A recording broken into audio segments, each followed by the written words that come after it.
I mean, the juries will tell you that's their go-to for clover is IMOX. When you watch is that on videos or is that when you talk to them? No, was that on record? Was that on the record? It was not on record. Welcome to Jury Outdoors, sponsored by IMOX. Yeah, I don't know. They said it was good.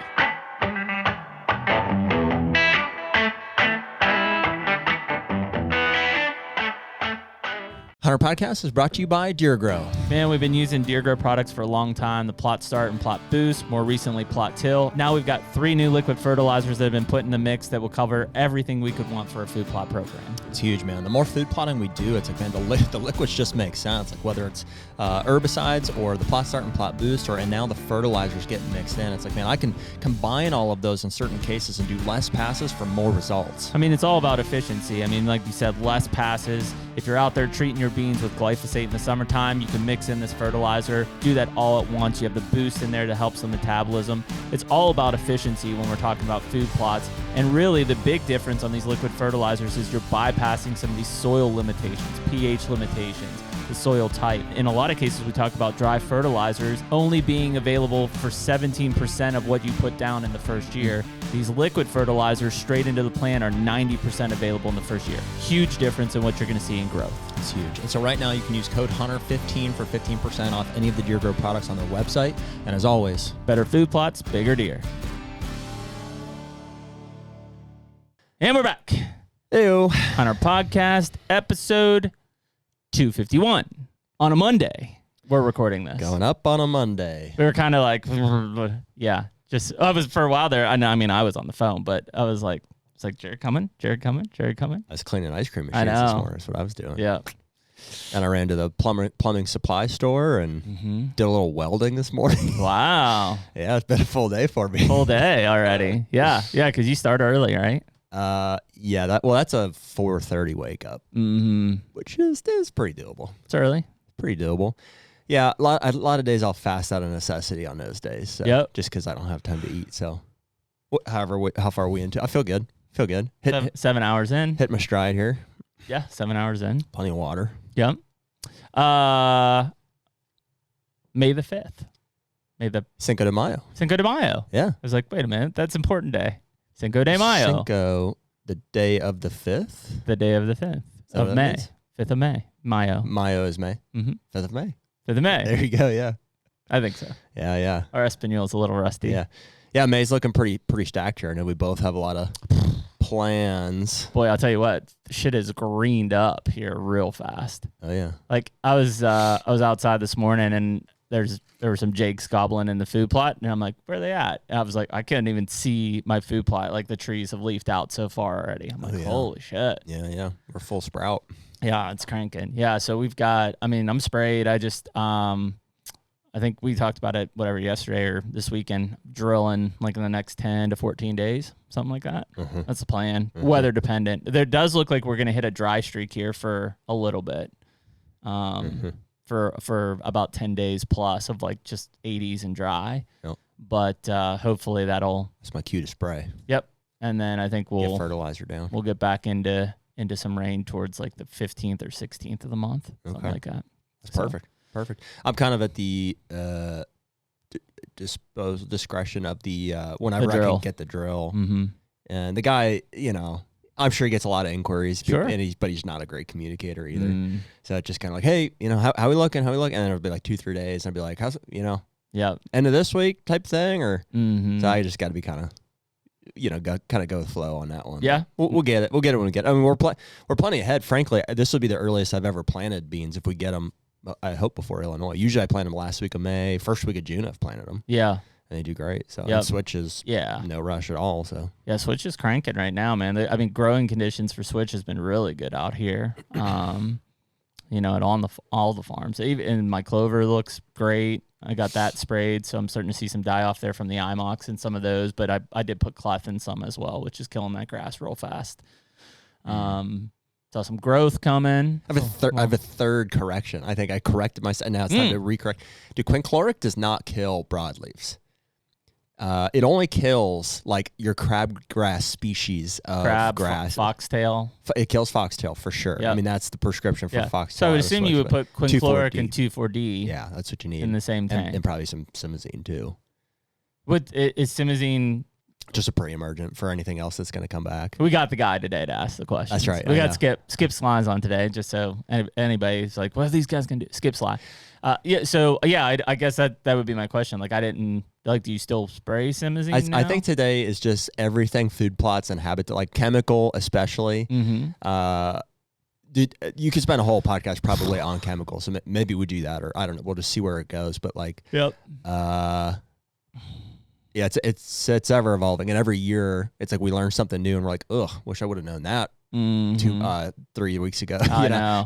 Well, like the Glide window for spraying our warm seasons. Yeah, we almost missed it. In fact, I'll breathe easier when I see that taken off and like our switch isn't dead and stuff. But I'm sure we did get some, but yeah. Well, most of, especially switch, which it's not necessarily like ours is a CRP blind, so. Like with the blue stems and stuff. It's like it's all native warm season grasses switch, but not all switches warm season grasses or yeah. In terms of like germination and temperature and stuff. Just species and like tolerance to chemical and all that characteristics. Again, we got the guy because I don't know. Because I know somebody would say, or some people might say that switch is like as Glide tolerant as like clover. Like you're not going to kill it. Interesting. But I don't. Do they say that? They do. Okay. They do. But I don't think that all native warm season grasses are as. Yeah, I would assume like an Indian grass or a blue stem is probably like not as tolerant. I don't know. Yeah. We got the guy. That's the guy. So, want to bring him in? Yep. Let's rock. Bring him in. Skip Sligh, ladies and gentlemen. Yeah. Thanks for coming on a Monday, dude. Hope we're not throwing your schedule off. I never know what day of the week it is. Well, you're in like farm mode, right? Yeah. Well, I'm always in farm mode to some extent. I never know what day of the week it is. Mm-hmm. Church on Sunday, stuff with the family. But yeah, I mean, I've already been up. I've already been welding today. I heard Jared make a welding reference. What are you guys welding? Doing a little. I broke. Sorry, go ahead. Oh, you broke something? Yeah. My wife broke something. That's why I was welding. What'd you weld? I welded an Arctic swirl machine. We were doing for making like blizzards at Dairy Queen. That's what it was. Right. So on the base of it, we have I use these hex nuts that act as the male piece to lock it in place. So they go down in these holes and then they lock back into place. And the kids, when they're cleaning them and stuff all the time, they will snap one off. I don't know what they're reefing on them or whatever. So I had to flux core weld one of those back on. Flux core. Okay. Yeah. What welder did you use? I bought one a couple weeks ago. It's like the generic Amazon brand. It's like Pro Welder, Weld Pro, something like that. Okay. I'm just getting back into welding. Well, I welded when I was in high school, and I got pretty good at it, and then I didn't weld for 20 years, and then there's a shop over here where I bring my stuff to weld, and I'm like, I'm so tired of doing that. So finally this winter got my own welder, and I picked it up kind of like riding a bike. But I use it all the time. But when you're doing this stuff every day, stuff just breaks and little things you want to tweak. Yeah. So instead of duct tape and zip ties, I can weld things now. It's a big deal, man. It's nice.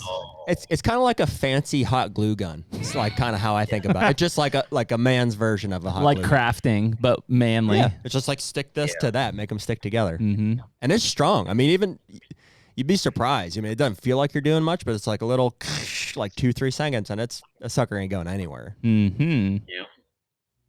Interesting. Yeah, it's go time here, so I've already been going for probably 4 or 5 hours this morning. I ran till about 11 o'clock last night, and I would have kept going, but the lighting on my tractor is not that great.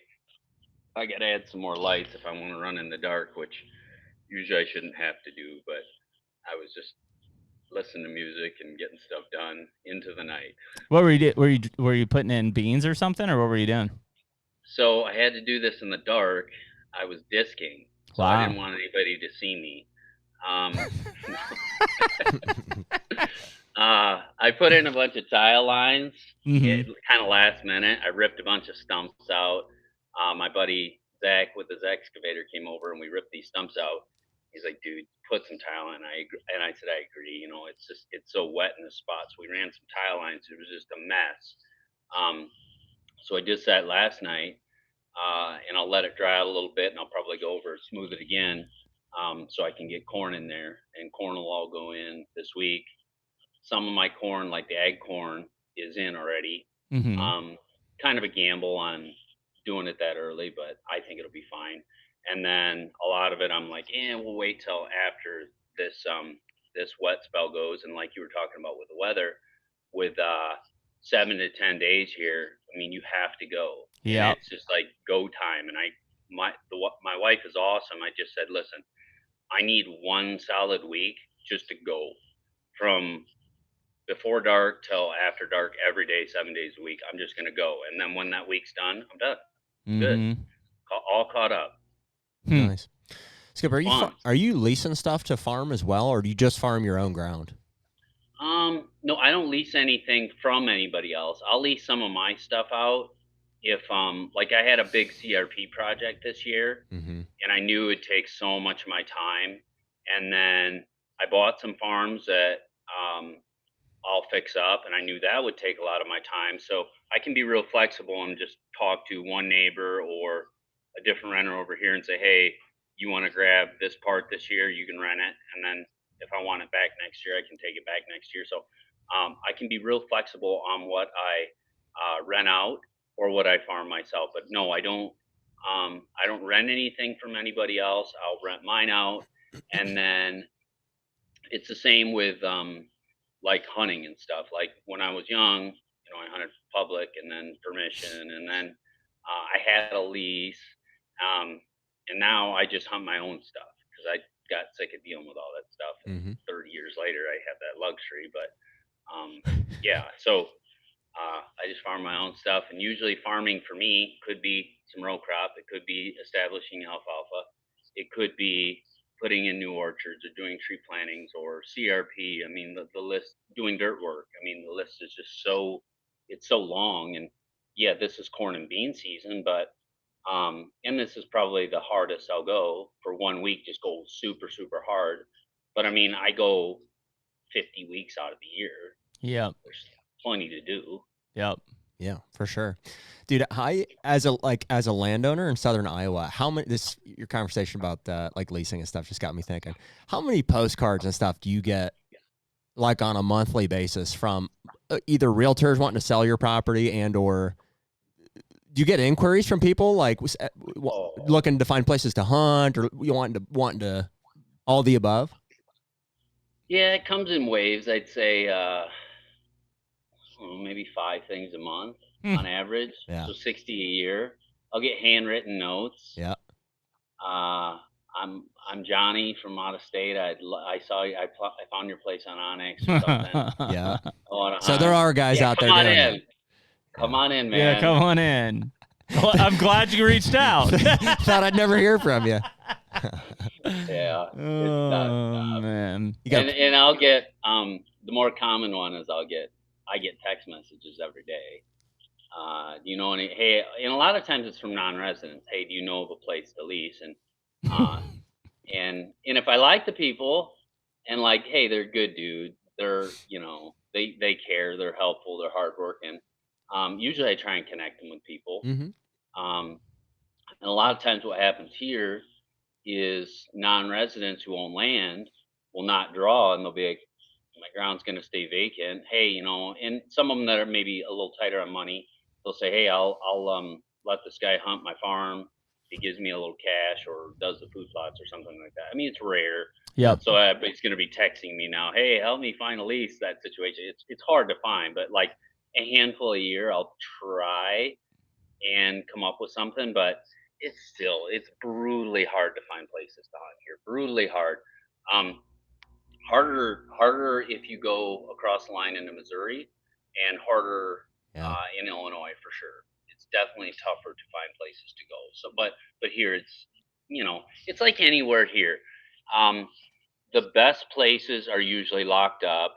And if you have a quote unquote good place that you can knock on the door and get permission, generally there's going to be, 5 other guys that hunt there too, or 10 or 20 or whatever. So Right. it's no different here than anywhere. And, we're full of people hunting. The best farms have got guys all over it. You walk through them, there's tree stands everywhere. You drive through the good areas, there's blinds everywhere. It's very much like the rest of the country, and I've been all over the country. It's not that much difference as far as people pressure, lack of places to go, stuff like that. Yeah.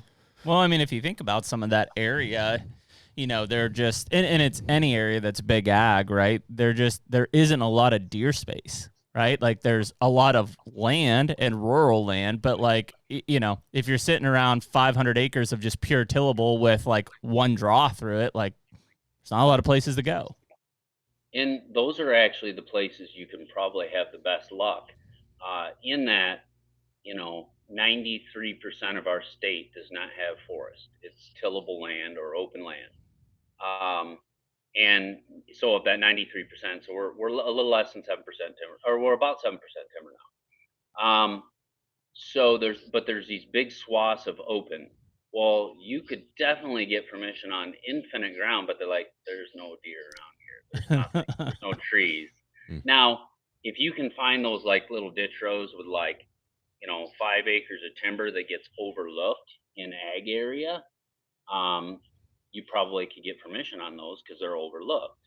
But they're so hard to hunt. They're tough to find. It's just when you get into the forested regions, which is a very small part of our state. If people come here to hunt, they go, well, Iowa looks really forested. In certain regions on our southern belt, eastern, western part is where our forested regions are. And it's fantastic, but all the good pieces are, good luck.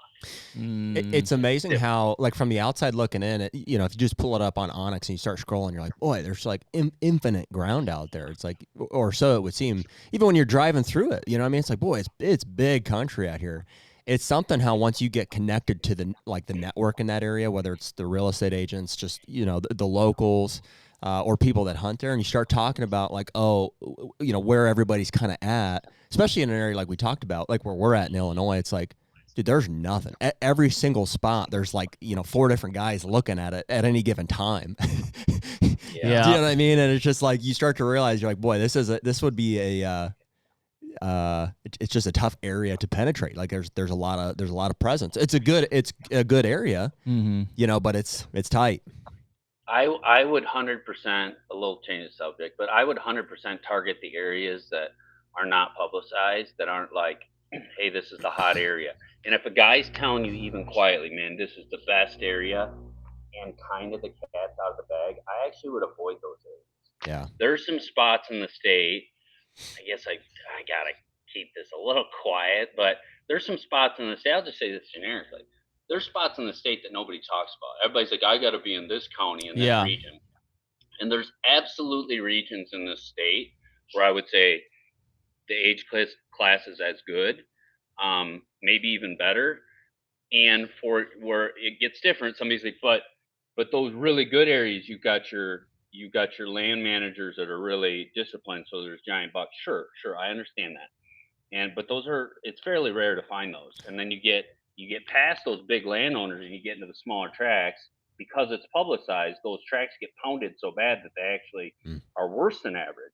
So if you go to these areas that aren't quite as managed, very overlooked, and just very low population of people, no publicity, very few people are there managing for big bucks, but the pressure is lower. And I can think of half a dozen counties that come to mind that are just completely overlooked. That on average, the average farms, I would say, would be substantially better than in the targeted areas.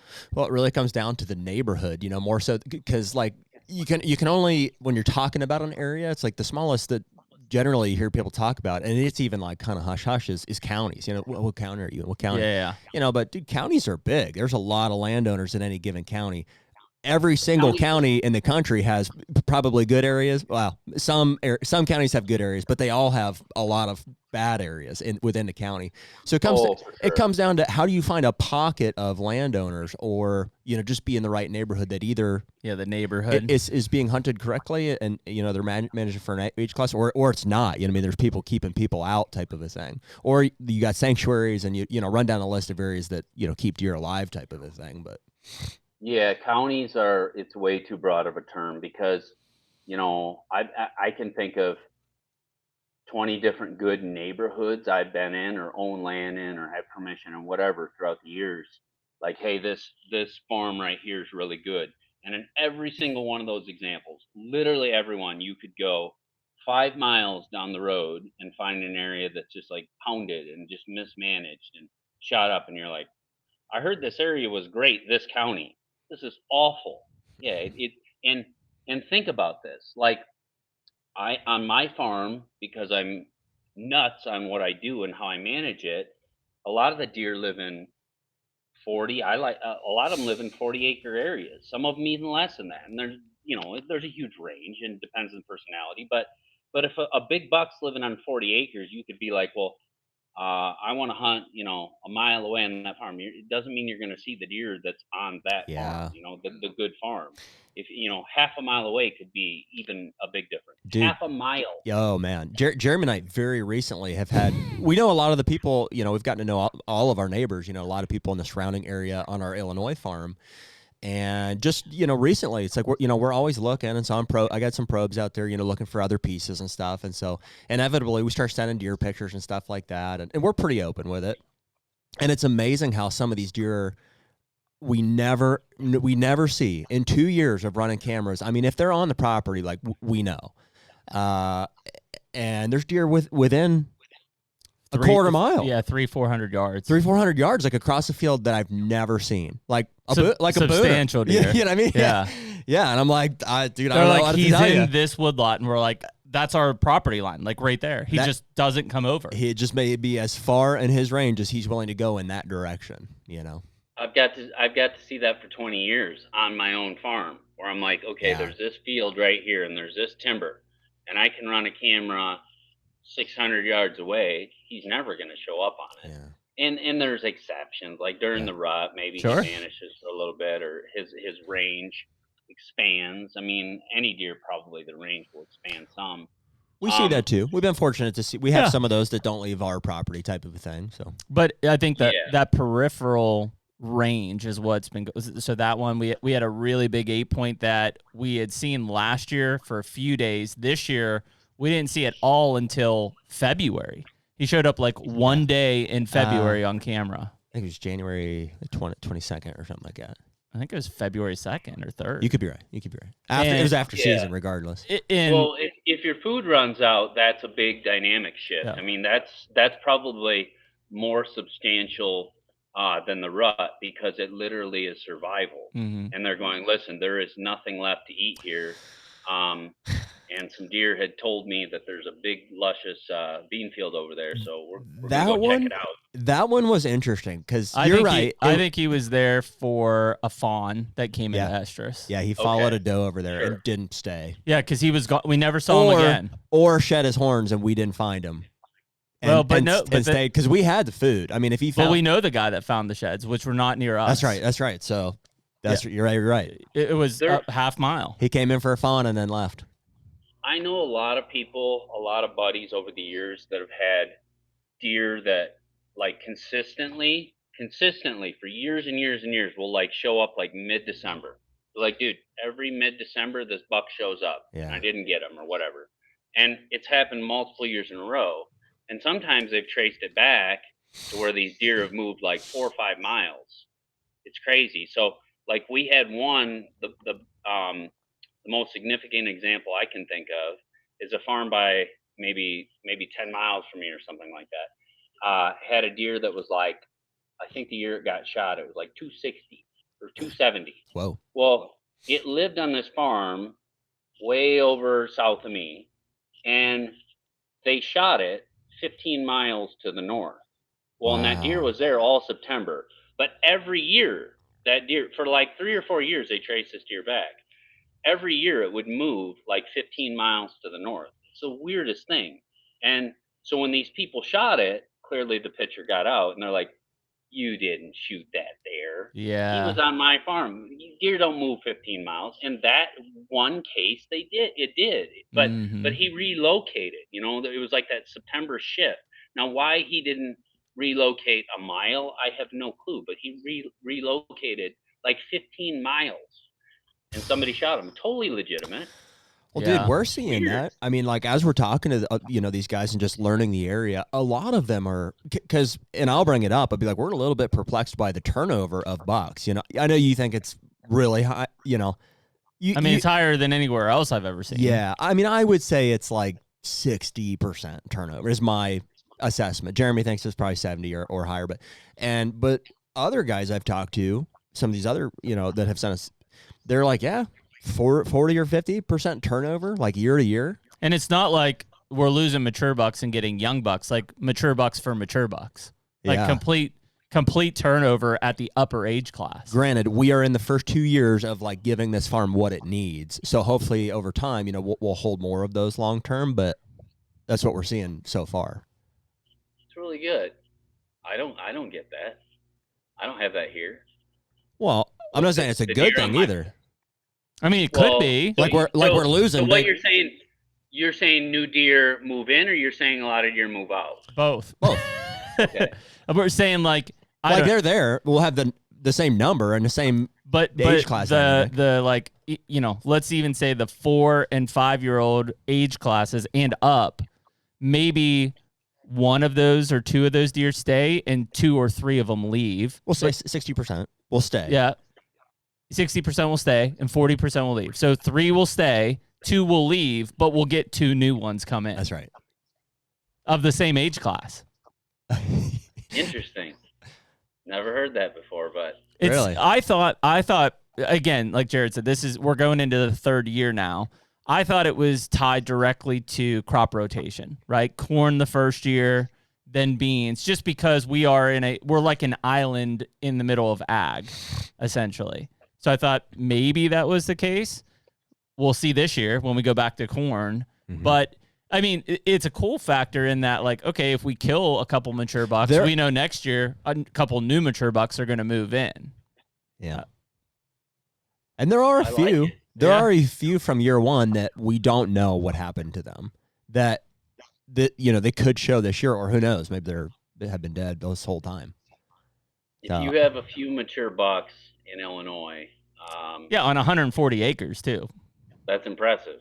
Yeah. Impressive, because I know a lot of guys that I'm regionally that are pretty frustrated with that state, but it seems like that state ebbs and flows throughout the decades. The HUNTR Podcast is brought to you by Hoyt. Should be no surprise to anyone listening to this that back with Hoyt another season. I'm actually going to be shooting the AX2 aluminum this year. You traitor. But you're still going RX9. Yeah, blacked out as always. Blacked out. Yeah. Big surprise for everyone. 80 pounds. Big surprise. Yeah. But seriously, man, I mean, it shouldn't be a surprise to anyone. Every year it seems like we get a new Hoyt bow in our hands, and they're always a step above the last and just a step above everybody else. Yeah, they're so consistent, man. Just their processes get better, every year. And we've really been excited about, as we've grown with Hoyt, we've brought some others in with us. And we just feel like the Hoyt family is growing, like the community, and we're really excited about the people that are involved, excited to be a part of that company. And it's really awesome. So for anyone that's excited about Hoyt like Jared and I are, you can use the code HUNTR, HUNTR, on Hoyt.com. Get serious, get Hoyt. Did you see my rant the other day, Skip? I missed that one. What was it? So I ranted about the Illinois Farm Bureau and their new deer depredation bill that they passed. Yeah. Yeah, I was deep in that one.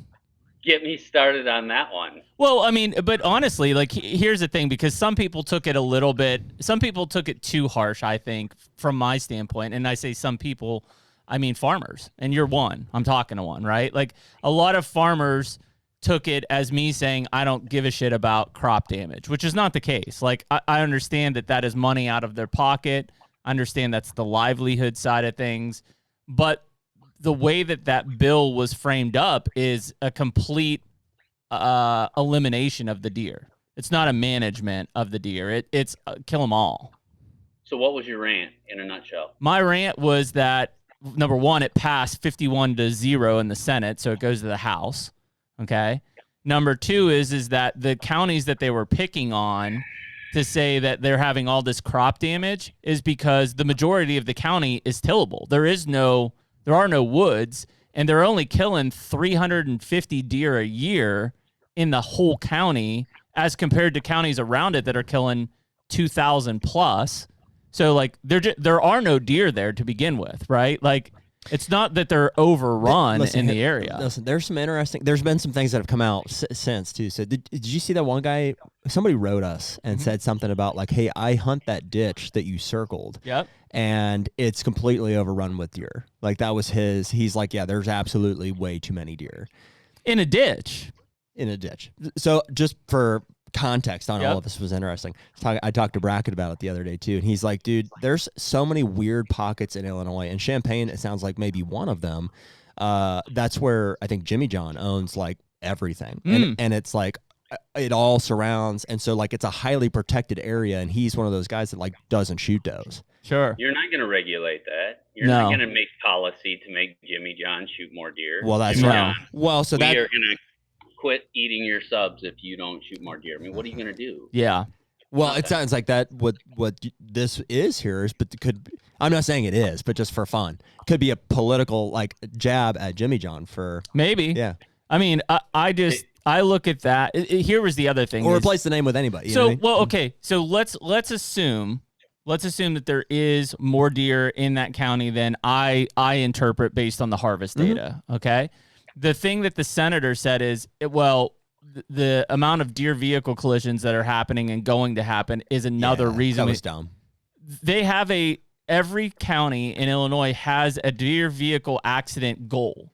And for the last 10 years in Champaign County, it's been significantly under the goal. Mm-hmm. Like, there's the data. There's no facts. Okay, so I'll give you a quick rant on Iowa.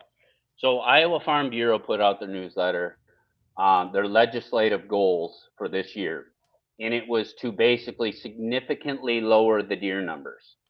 And so their main legislative goals are significantly lower the deer numbers and get rid of forest reserve, basically get rid of all the trees. They hate trees, is the real answer. Yep.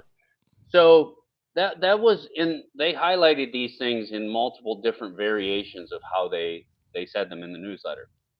So that's their main goals. Listen, and I wait for the day where I can, again, either discuss and work with these folks in a respectful way to say, hey, do you really want to solve this? Let's solve this. Because you put us in a room for 30 minutes. If they want to solve it in good faith, we can solve this in 30 minutes, respectfully. But here's the thing. We have cut our deer population or our harvest data in half in the last 15 years. So Farm Bureau, you want us to reduce the deer population? We've already cut it in half.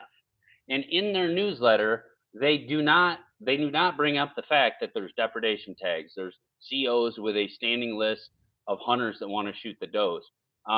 There's incentives for putting your ground into walk on land. They don't put that in their newsletter. Mm-hmm. The other thing that they don't put in their newsletter, that the state of Iowa, so they state the fact, what they claim to be fact, that there's $5 million worth of corn damage due to deer. I would argue it's not that significant. I would argue that a lot of that is raccoons. And I see the farmers that look at their field and like, look what the deer did. I see this all the time. Yeah. I talk to them. I'm on the farm. I'm on my own farm. And I'm like, that's not deer. That's raccoons. Coons. It might even be turkeys that are taking the rows of corn out. So, but let's take it at face value that there's $5.2 million worth of crop damage across the state of Iowa. That's in a $12 billion corn crop, gross corn crop. Mm-hmm. $12 billion. Now, here's the deal. In Iowa, we lose $1 billion worth of topsoil each year. $1 billion worth of topsoil because farmers tear the living daylights out of their fields. They have erosion. They have to farm to the creeks. We lose $1 billion worth of topsoil, and that's not in Farm Bureau's newsletter to fix that. It's not on their legislative agenda to do things to help with soil loss to the tune of $1 billion. Instead of focusing on the $1 billion worth of topsoil loss, they want every deer and every tree eliminated. Now, here's the deal. On $1 billion worth of soil loss across this state, that does not include pollution cleanup. It doesn't include the detriment of, hey, I don't have clean water. I swim in muck. It doesn't include all the things like, hey, it goes into the Gulf of America. Mm-hmm. It goes into the Gulf of America with all this fertility and all the problems downstream. It doesn't account for that. It doesn't account for the health impacts of all the nitrates, all the phosphorus, all the things that go on because of these pollutants. Doesn't even account for that. That's just economic soil value of $1 billion, but they won't address it. Instead, they'll spend their time and their political capital to say we need to eliminate all the deer. Now, the last fine point I'll put on my rant is they say we want to save $5 million worth of, in their soybean too, I understand that, but we want to save $5 million worth of corn loss on a $12 billion crop. We're going to ignore the $1 billion worth of our topsoil that goes downstream. No big deal. So what do you want to do? You want no deer is what they want. They want no deer. But let's just say we cut it in half again. So now it's $2.5 million worth of corn production or damage that's saved. Here's the deal. Iowa has a minimum of $180 million in their hunting economy. So Farm Bureau wants to eliminate all the deer to save $5 million.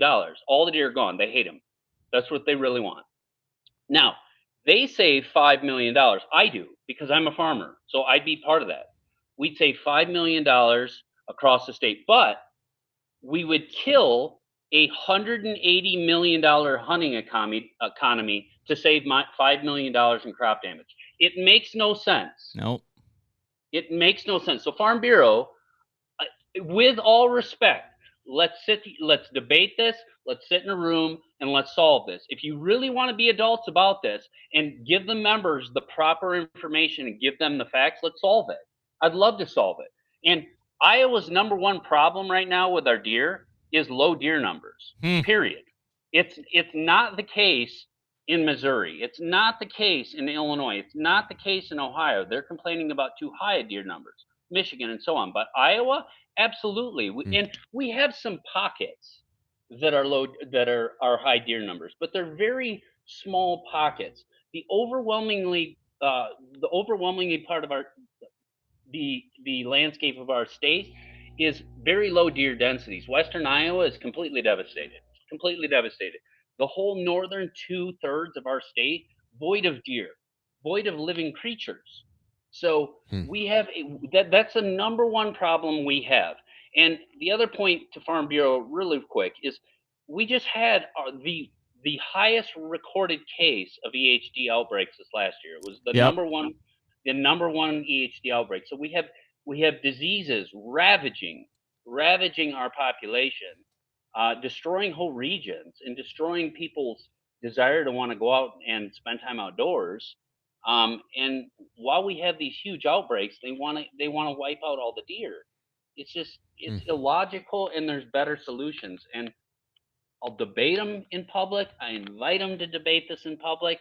But if you really want to solve this, I gladly, respectfully, with facts, work with these people to come up with viable solutions, many of which already exist to deal with deer numbers. I think and we can solve this. I think the craziest part is, and we hear this from our own DNRs, right, is like anytime we say, hey, deer numbers are low or we want to do this, they're like, well, you've got to consider all the stakeholders at the table, right? When is Farm Bureau considering the other stakeholders at the table? They're not. Not at all. Zero regard. So, hey, Farm Bureau, we understand you have $5 million worth of corn. We get it. Can you understand that we have a $180 million economy for hunting, which doesn't include, like, I bought my truck for hunting. I bought a tractor. I bought implements to, no-till drill. All these other things that aren't accounted for, which is probably, $250 million. They don't care about that because they only care about, really what they care about is a small group of their members that are angry, that hate deer. And the people who are the loudest, because I've talked to these people, I've listened to them, the people that are the loudest, but I have deer problems on my farm. Every single one of these cases, maybe with a few exceptions, I look them up. I'm like, where's your farm at? One of them that was the loudest voice for getting rid of all the deer lives in a county with 3 deer per square mile in the timbered areas. So the wide open area is 0, but his county for the timbered areas was 3 deer per square mile. And you say, how many? And here was the question that was asked: how many hunters do you let on your land? 1. How's that? So you want to change the whole state because you only allow 1 hunter on your land, and really, is it that big of a problem when you have 3 deer per square mile? I mean, in that case, Skip, do you think he is just full of shit, or do you think that there's like raccoons, like there's just a misdiagnosis of what's going on there? I think several fold, and I think any issue needs critical thinking, and I'm open-minded to talking to the other side. I want to hear what they have to say, even though I don't agree, and I wanted to understand the situation. And I think part of it is raccoons and some other things like that. I think that when I talk to these people, I'm like, let me, they're talking to me. I've got a problem. I'm like, okay, explain to me and show me your farm on an aerial and explain to me what you're seeing. A lot of them, it's like, literally, I'm not making this up. Like literally, like, well, I saw 5 deer the other night eating my beans. That was probably all of the deer in your section. That's exactly it. And they're like, those 5 deer, and I went out and I saw the beans they nipped, and they get pissed off. But they're the guys, this is somewhat human nature, they're the guys that have to have it all. They have to have every last cent. They're the guys that have to farm right up to the creek bank. And if you take 1 nickel away from them, you're taking away from them, and they're gonna complain, they're gonna yell, they have too much time on their hands. If you live in a little neighborhood with lots of houses, you always got a couple cranky, grumpy neighbors. If you step on their lawn, they yell at the kids. That's those farmers. They have too much time on their hands, and no matter what happens, they're going to complain. They don't complain about soil loss. They don't complain about the things that go on downstream from their activities. It's mind-boggling. There's solutions here, and I want to solve this. I want to solve it. Skip, how would you even quantify, like you say, $1 billion in topsoil loss per year? Like how do they quantify that? Okay, so I clearly didn't make this study or analyze it, but if you look at the productivity of ground and so much topsoil, we've lost half of our topsoil in the last 150 years. 1/2 is gone. Okay, so when you're buying ground, if you got a foot of topsoil and you lose half, there's an economic value, and they have some sort of like. Is that about right? I mean, you would expect a foot would be a healthy topsoil. Topsoil level. That'd be an example. That'd be if I had a foot of topsoil, if that was the average on my farm, I'd be extremely happy with that. I've got some stuff that's 6 foot deep with topsoil. It's rare. And then I have examples where, I bought this farm. I'm 46. Well, I didn't control this 100 years ago. I didn't control this 50 years ago. I've got some stuff where, like, there's a hill like this, and then there's a bottom right here. You look at the organic matter here on the hill, and it might be like 1 to 2%, and there's like this much topsoil. Then you get into the bottom, and I'll dig with the excavator, and it'll go down 6 feet. So is it just so managed well right here that there's 6 feet of topsoil? No. It runs came off the hill. And it filled it. And literally that's what happened. And I'm trying to fix that. And I'm trying to build back, what was on that hill and bring the organic matter up. But there's a value, and I'm not going to sit here and explain that study because I'd have to look it back up. I'm good at reading studies. I'm good at interpreting them and understanding studies. But there's a way to say, when you lose, 5 tons of topsoil per acre, it's this value, right? Gotcha.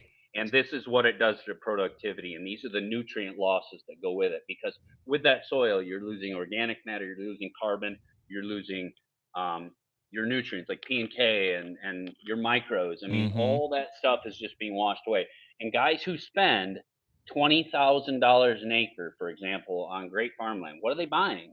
They're buying great topsoil. That's what they're paying for. But some of these people, not all, but a lot of them, over half, I would say, don't take care of their biggest investment, which is their topsoil. They don't care about it. I spent 20 grand an acre, and I'm going to just rip the living daylights out of it. If it erodes, if I have washouts, if I lose 5 tons to the acre, it boggles my mind. Like, I can't understand it. I can't explain it. To me, it's madness. It's crazy. But that's their number one asset. Not their tractor, not the clay even underneath it or the rocks. I mean, it is the topsoil. That's how they make their livelihood. Yeah. It's not the $250,000 planter. It's not the $500,000 to $1 million combine. It's their topsoil, and the amount of people who don't take care of that is astounding. And there's very few people who will, I would say over half don't take great care of their topsoil. I mean, dude, it's just lack of a conservation mindset. I mean, frankly, a lot of hunters are the same way. You know what I mean? It's like we just want to shoot it today, and but it's also their investment. Like, if you maintain that topsoil level, you'll continue to have high productive soils. Yeah, and but we want crops results now. forwards. We want results today. I know. Yeah. But eventually you drain it, and then you have nothing. If you've got $1 million into a combine and a great tractor, more than that, with a planter with precision planting, the variable rate, I assure you, these people are taking excellent care of those machines. They're greasing them, they're changing the fluids, they're having them serviced. They're vacuuming them out, they're power washing them. They're taking great care of these shiny things that are going to rust and deteriorate over time. And in 20 years, those shiny things will be worth not very much. Right. But they don't take the same level of care for their soil and for their farmland. And it truly bothers me. And I think it's a bigger picture paradigm shift that I think we're going in the right direction as a society and as farmers. I think there's more awareness and there's more people that do care. And it's kind of like hunters, where you're like, the old people, oh my gosh, they're so stubborn. I have to shoot a buck, and I have to shoot this. It's like, do you not care? Do you really have to shoot a buck? It's kind of like that with farmers. You get farmers who are so stubborn in their ways. Well, I've always done it this way. I've always torn it up 50,000 times, and there's always been erosion. But then you have the younger generation that's like, we have to, just because it's been done that way, do I have to keep doing it that way? And I think that's generationally kind of how my age group, maybe younger, are wired. And for farmers and for hunters, hey hunters, just because the regulations have been this and they've been horrible for decades, why do we have to leave it that way? Yeah. And some people but we have to. Yeah. It's always sucked, so it always has to suck. Why? No, gun season always has to be in the middle of the rut. Always has to be. And our state sucks. Everybody knows it. There's no mature bucks. Nobody wants to shoot the does. They just are out there to shoot their buck. It sucks. It's always sucked, but the date on the calendar has been this way, so we just have to keep it that way. Why? We should, Skip, you should watch that PA Game Commission podcast we did recently. It's like, and those guys were great. They were super. I'll get to it. I will get to it. They were, it was nice of them to have us on and stuff. We went out and saw them in person, and it was like 5 or 6 different times. You know what I mean? It's like we had just spent 20 minutes explaining to them why we felt opportunity was a misdiagnosis. It's the wrong prescription to achieve the result that they want, which is management of the deer herd, essentially like less deer in some areas. And I'm like, you understand why that's not going to happen, right? It's because guys want to shoot bucks, and so they're going to use anything you give them to shoot bucks. They don't care about the does. So, I mean, some do, some don't. It's just a generalization. And, one of them was just insistent that she's like, well, we just have to change that mentality. We have to change that mindset. I'm like, you're not gonna. Like, that's just, we're what I mean? We're wired that way. Guys want to shoot big bucks. Yeah. And, any of this stuff, so I listened to the James Kroll podcast while I was planning CRP. I think he did an excellent job of, you can tell he thinks deeply on this stuff. And I would say farmers in general, he's not a farmer, but like farmers in general, a lot of them think deeply about this stuff. And I'll give you a weird reason why, but we're like I'm in a tractor all day, or I'm on my farm all day, just working on a task. Well, I might be working on this task and I might be planning, but I'm thinking. Mm-hmm. I'm thinking all day, and that's how a lot of farmers are. That's how a lot of people who work for themselves and they're in a peaceful environment, which is why I have this job. I love it, and I think all day. So yeah, one thing I would just say for hunters, for anybody listening to this, for culture in general, is to think critically about any issue, weighing everything out, because I might be against something, okay, or I might be for something, but I want to weigh out both sides of the argument. Whether it's bait piles, I could give you that. What's the pros to baits and what's the negatives to bait? All these things. Like, we're going to talk about herbicides. Without, I mean, I'll preface it right now. If I put a video where I'm spraying, you're Monsanto's poster boy. You're just selling out. Herbicides ruin everything. But what I'm saying is, I'm not saying I'm pro herbicides in that example. I'm saying critically think. Okay, if you don't use herbicides, what are you going to do? And I'm open to it. Tell me. Convince me differently. And I'm not. There's some things I don't like about herbicides. I don't want to be exposed to them. I want to use them as minimally as possible. But if your alternative to herbicides is to kill the living daylights out of the soil, is there not massive problems with that? Yeah. There is. So there's ups and downs to everything. Yeah. Everything has its ups and downs. Mm-hmm. And I got ragged on for spraying some native grasses, spraying the cool seasons in there. Herbicides are this and that. I'm like, listen, dude, I use herbicides minimally, but my family on my wife's side farms organically. Okay, they farm organic. They don't use any herbicides. Do you know what they do? They kill every organism in that soil. They go every reptile, animal, insect. It gets ground up and shredded, and their erosion. I mean, so there's downsides to organic. Do I think organic is great? I think it has some great benefits, but it has some downsides, and Sure. we can't ignore that. So critically think about any issue that we deal with as hunters or society, or that we're going to talk about today. Just critically think about it. Instead of being the internet police out there that comments on every post that somebody puts up, there's the internet police that can't critically think. So this, just to tie back into this, like Illinois Farm Bureau thing. So this senator stands up and basically gives his testimony to, the overpopulation and stuff. And coincidentally, what do you think he brings in is he says, also with this overpopulation, we have a severe concern of the spread of CWD. Like, out of right field, right? Sure. Who latches on to the mindset of CWD is bad and we need to kill the deer? The frickin' Farm Bureau, because it falls right into their lap. It plays right into their hands of kill them all. If Farm Bureau truly was just being honest, they would do if they thought that they could propagate CWD and make it just rampantly worse, they would want that. Absolutely. Because everything they do is they want zero deer left. So let's promote things that will make CWD worse. Yeah. Is the real answer.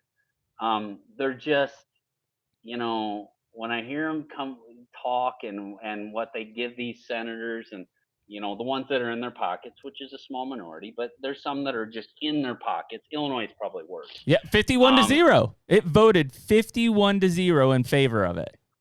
What was it called? The something nuisance? It was the deer nuisance bill. Deer nuisance bill. So Illinois has politicians that can be bought and paid for, and that maybe there's some corruption, or I can't believe that.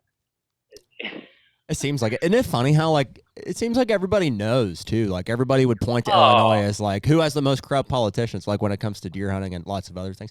Everybody, they're just like, oh, Illinois. It's blatantly obvious. That's why it's like they almost just don't even try and hide it. Yeah. But 51-0, that's just shameful. Yeah. it sailed into the house, so now it's on the house, right? Like we had people write, they're like, "What do you do?" I'm like, "If you're a resident, call your House of Representatives because that's where it's at next, right?" Will you stop it? Probably not. Wow, it's crazy. Mm-hmm. HUNTR Podcast is brought to you by Pure Wildlife Blends. Man, what a critical component just to everything that we talk about, especially during these off-season months. You know, we're looking at and developing these different farms and trying to improve them from year to year. And whether that's food plots or different switch screenings or bedding areas, they all require a dedicated and thoughtful seed blend. Yeah, so obviously Pure Wildlife Blends being Jeff and Jen Sturgis, we've built a great relationship with those guys. And really what we're seeing is a true testament to them picking the best varieties for these mixes. In fact, we're leaning on clover a lot more. The perennial plot power that those guys do was one of the best clover plots I've ever seen. From December to March, we had more deer in a single clover plot than I've ever seen. A lot of these sheds coming from that plot or right around it. Again, just a true testament to what these guys are creating at Pure Wildlife Blends. No doubt. And so if you guys are looking for just a workhorse seed that the deer will really use the way that you want them to use it, you can use promo code HUNTR, HUNTR, for a discount on the Pure Wildlife Blends website. Well, let's transition into, for time's sake, I want to get into some dare I call them chemicals, but like I want to get into some herbicide. Okay, Mr. Monsanto. Conversation. And I am curious, Skip, like, I mean, you know a lot about this. I won't ask you to know everything, but like almost all herbicides it's a chemical compound, right? Like they come out of where are they produced? China mainly. Mainly from China? Yeah. Yeah, I got you. Some of them locally. And, herbicides, pesticides, there's such a wide array, and there is certainly it's like saying the word medications, right? Yeah, right. Well, there's medications that are great. There's medications that are extremely safe. There's medications that if you take them, you're going to be like, that's nasty stuff, and it's got a lot of side effects and problems. Herbicides are much the same way. There's great herbicides. There's herbicides that are problematic. And there's also things just like medications that used in moderation are excellent, and overused are problematic. Yeah.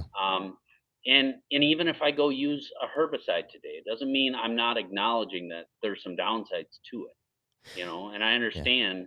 I understand what Roundup does to soil, into the microbes. And I understand people will say there's health issues for it. Okay, I understand that. But I also weigh that out against other things. And how do I limit my exposure to it? How do I not use it that much? Is there alternatives to Roundup? Can I use different pre-emergents, which, will result in less spraying? And a lot of them have pretty good extremely good safety profiles. And now I don't have to use Roundup so much. There's lots of ways around this. Can I use cover crops so I don't have to use as much herbicide as well? Sure. And I'm all for that. And if somebody said, man, I got an idea, I can get away with not using herbicides at all, fantastic. And I know guys that'll make it for their garden. It's great. Like go mix up vinegar and Dawn dish soap, yep, and salt or something, whatever they put on there. Fine. I'm all for it. I'm all for being clean, for being safer, for not being around toxic substances. All for it. It is an interesting comparison, like to just medicine as a general term, and that Roundup is like it's like the. I'm trying to piece together, and because I don't know, is Monsanto still? Do they make like most or a lot of these herbicides? We learned about a lot of them. Yeah, all the companies make them though, like Bayer, Syngenta. Yeah. So Roundup was bought, I believe, by Bayer. Yeah. That whole company, so Monsanto. So they're like any company. Yeah. Where they're gobbling the little ones and they all get bigger. That's done in every business. Yep. But Syngenta will have, their star corn herbicides and soybean herbicides, right. And they all make them. And so those guys internally, I assume, just have like teams of scientists who are like, hey, our mission is we're trying to figure out how to kill this out of that type of thing, or we have some objective that we're trying to achieve with these. Most of them are plants. Just, I don't know, like how long has glyphosate been being used in a herbicide format? I assume a long time, right? Or find out. Yeah, I remember it from early 90s, I think. Yeah. So I got to think 80s or something. I mean, it was roughly. first I was a little kid. Says it was first synthesized in 1950 by a Swiss chemist, Henry Martin. Not for herbicides though. It was for something like cleaning pipes or something like that. Herbicidal properties were discovered in 1970 by John E. Franz, a chemist at Monsanto Company. There you go. Glyphosate was patented as an herbicide in 1971 and put into use basically in 1974. So you're talking 50 years of Gly. 50 years. So now it's much. So my first job out of college was working for the pharmaceutical companies, working for Merck Pharmaceutical. So I understand how a lot of this stuff works. And like, I'll give you one, and like one of the medications I sold was Vioxx. And that one was a big part of why I got out of the pharmaceutical industry. Like, there was a lot of data coming out saying, hey, this has got a strong relation to heart attacks and cardiovascular events. And I see how the company positioned what we're supposed to say and what my gut tells me the reality is. And that was a tough one to navigate. And that stuff goes on all the time. So I'd always be skeptical of what companies claim, especially what corporations claim. I mean, cigarettes aren't really that addictive or whatever. I mean, they all do the same thing to some extent. So now, being that Gly has been around for 50 years, a lot of these companies, it's much like antibiotics. So you could say, hey, amoxicillin or penicillin or whatever was the staple antibiotic for so on. Well, there's resistance built. So different bacteria will mutate and get a resistance to certain antibiotics. So they're constantly having to tweak antibiotics. Mm-hmm. Well, the same thing happened with Roundup. So you start spraying these plants with Roundup over and over and over and over, and they build a tolerance to it. And then there's certain ones that don't die, that come back, and all of a sudden there's Roundup resistance, which most people have probably heard of. So then the company's got to go, okay, dag-nab, we got, pigweed and pulmoram, whatever that sounds out. Mare's tail. Water hemp. Yeah. Water hemp. Yeah. So they're getting resistant to Roundup. So okay, we'll make a soybean that basically we can put 2,4-D on. It's a slight variation, but it's Enlist 2,4-D. And we can spray that on, and now we can get on top of the broadleaves. Huge advancement. Huge. I mean, getting some of these Roundup resistant weeds under control, that's a big development. Now, some people would say, well, we need to get away from all that altogether. Okay, I get that. But that's what, the good companies are working on. Herbicides really, in my definition, would be the companies that are working on herbicides that are like, hey, you spray this one time and it's keeping a lot of these nasty things out, so you don't have to do all these repeat sprays, constant repeat sprays. And that's why the pre-emergent category, which is you spray it and it keeps things from coming in, has been probably the biggest growth in herbicides in the last 20 years. Yeah. No, that makes sense. And those would be primarily like atrazine and simazine? Huge list. Okay, so a post-emergent would be like glyphosate, 2,4-D, clethodim. Yep. Where when the weed or the plant is actively growing, you spray that on it and it kills it. Yep. A pre-emergent would be, I put that there like atrazine. It gets in the soil and then it keeps different things from coming through. It keeps different weeds from germinating, or when they do germinate, it kills them. And there's all sorts of different categories and groups of herbicides, and they work differently. So there's like 15, 17, 20 different groups of herbicides. They all work differently, very much like medication. They all work differently. So what was your main question there? Well, basically, like, so in terms of, like, let's say from a food plotting standpoint, like, well, that's where I was going. What would be common pre-emergence that people would be using? Well, and keep in mind, Skip, most people, like you and I, when we first started food plotting, it was like Roundup. Gly. It was like Gly. It was when I learned, I was like, oh, the active ingredient in Roundup is glyphosate. Yeah. I was like, I thought I knew something, Yeah. And then we'd go out and like kill it, and then wait 2 weeks, and then we'd turn the dirt, and then still we'd have all these weeds in our food plots and stuff. Most people are starting from that standpoint, and as you evolve, into, we're planting switchgrass and more grains, Roundup resistant stuff. It's like the knowledge for herbicides has had to grow. And so I don't know how many we're at now, but there's 5 or 10 that are critical in the food plotters arsenal. Sure. So I would say, when it comes to like, so I could make a little 30-second clip here. We could, make this concise. If we're talking about native grasses, your staples are going to be like Roundup, Skip, ammonium sulfate is a add-in surfactant. Go ahead. Skip, before you address how to tackle it, address my point earlier about what is a native grass. What apply? What is all native grass switchgrass? Is all switchgrass native grass? How do we differentiate? No. Okay, so what we're talking about when we say native grasses, it's kind of like what was in the prairie before we came here and converted it into whatever we have now. So those are native forms. Like brome and fescue aren't native to Iowa, and they're all over. So that's a non-native grasses. Now, when people say native grasses, what they generally are meaning or what they're referring to is warm season grasses, but that's not necessarily what it is.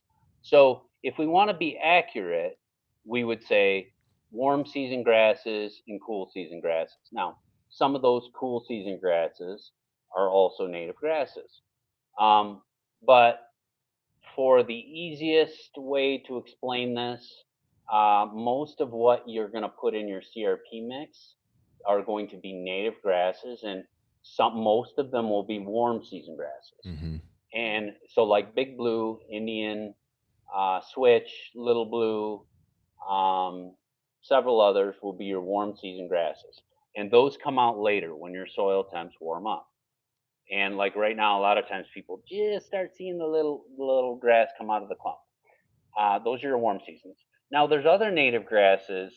There's a whole list of like wild rye and side oats and just down the list that somebody could be planting to as a part of their CRP or as a part of the mix.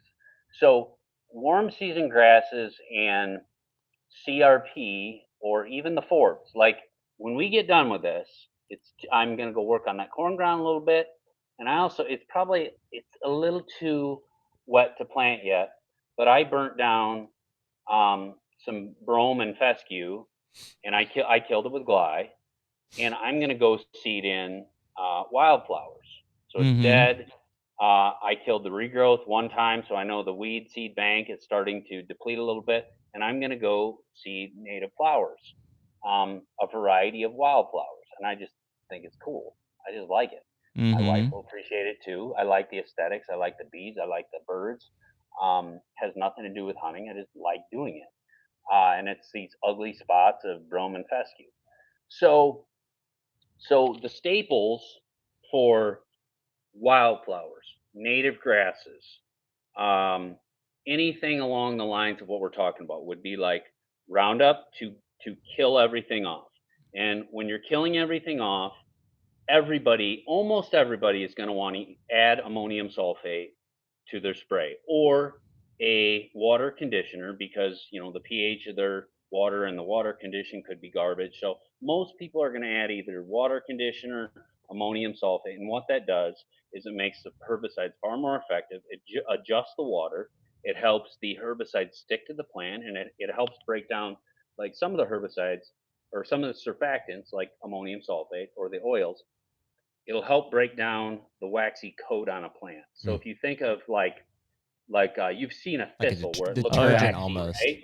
Yeah. Well, if we can put something that breaks that down, and like I'll add citric acid to some of my sprays. If we can break down that waxy coat, then it can penetrate into that plant and absorb more easily. So a lot of times people will spray like Roundup and it didn't do anything. It didn't kill it. But yeah, you didn't, your water's all messed up and it's not sticking to the plant. It's not absorbing it. So we want to add that stuff to it. So Roundup is a great one. Ammonium sulfate, different oils you can add to that. There's methylated seed oils. I have one with, like I said, citric acid to help break down the plant, the waxy coat on the plant. And then 2,4-D would be like, hey, I have some nasty broadleafs that are Roundup resistant, or I really want to nuke these things. So I'm going to start with a clean slate. So you might add 2,4-D to that, for example. Then with native grasses, it generally goes into 3 categories of pre-emergence after that. One would be atrazine or simazine if you're doing switchgrass, big blue, or little blue.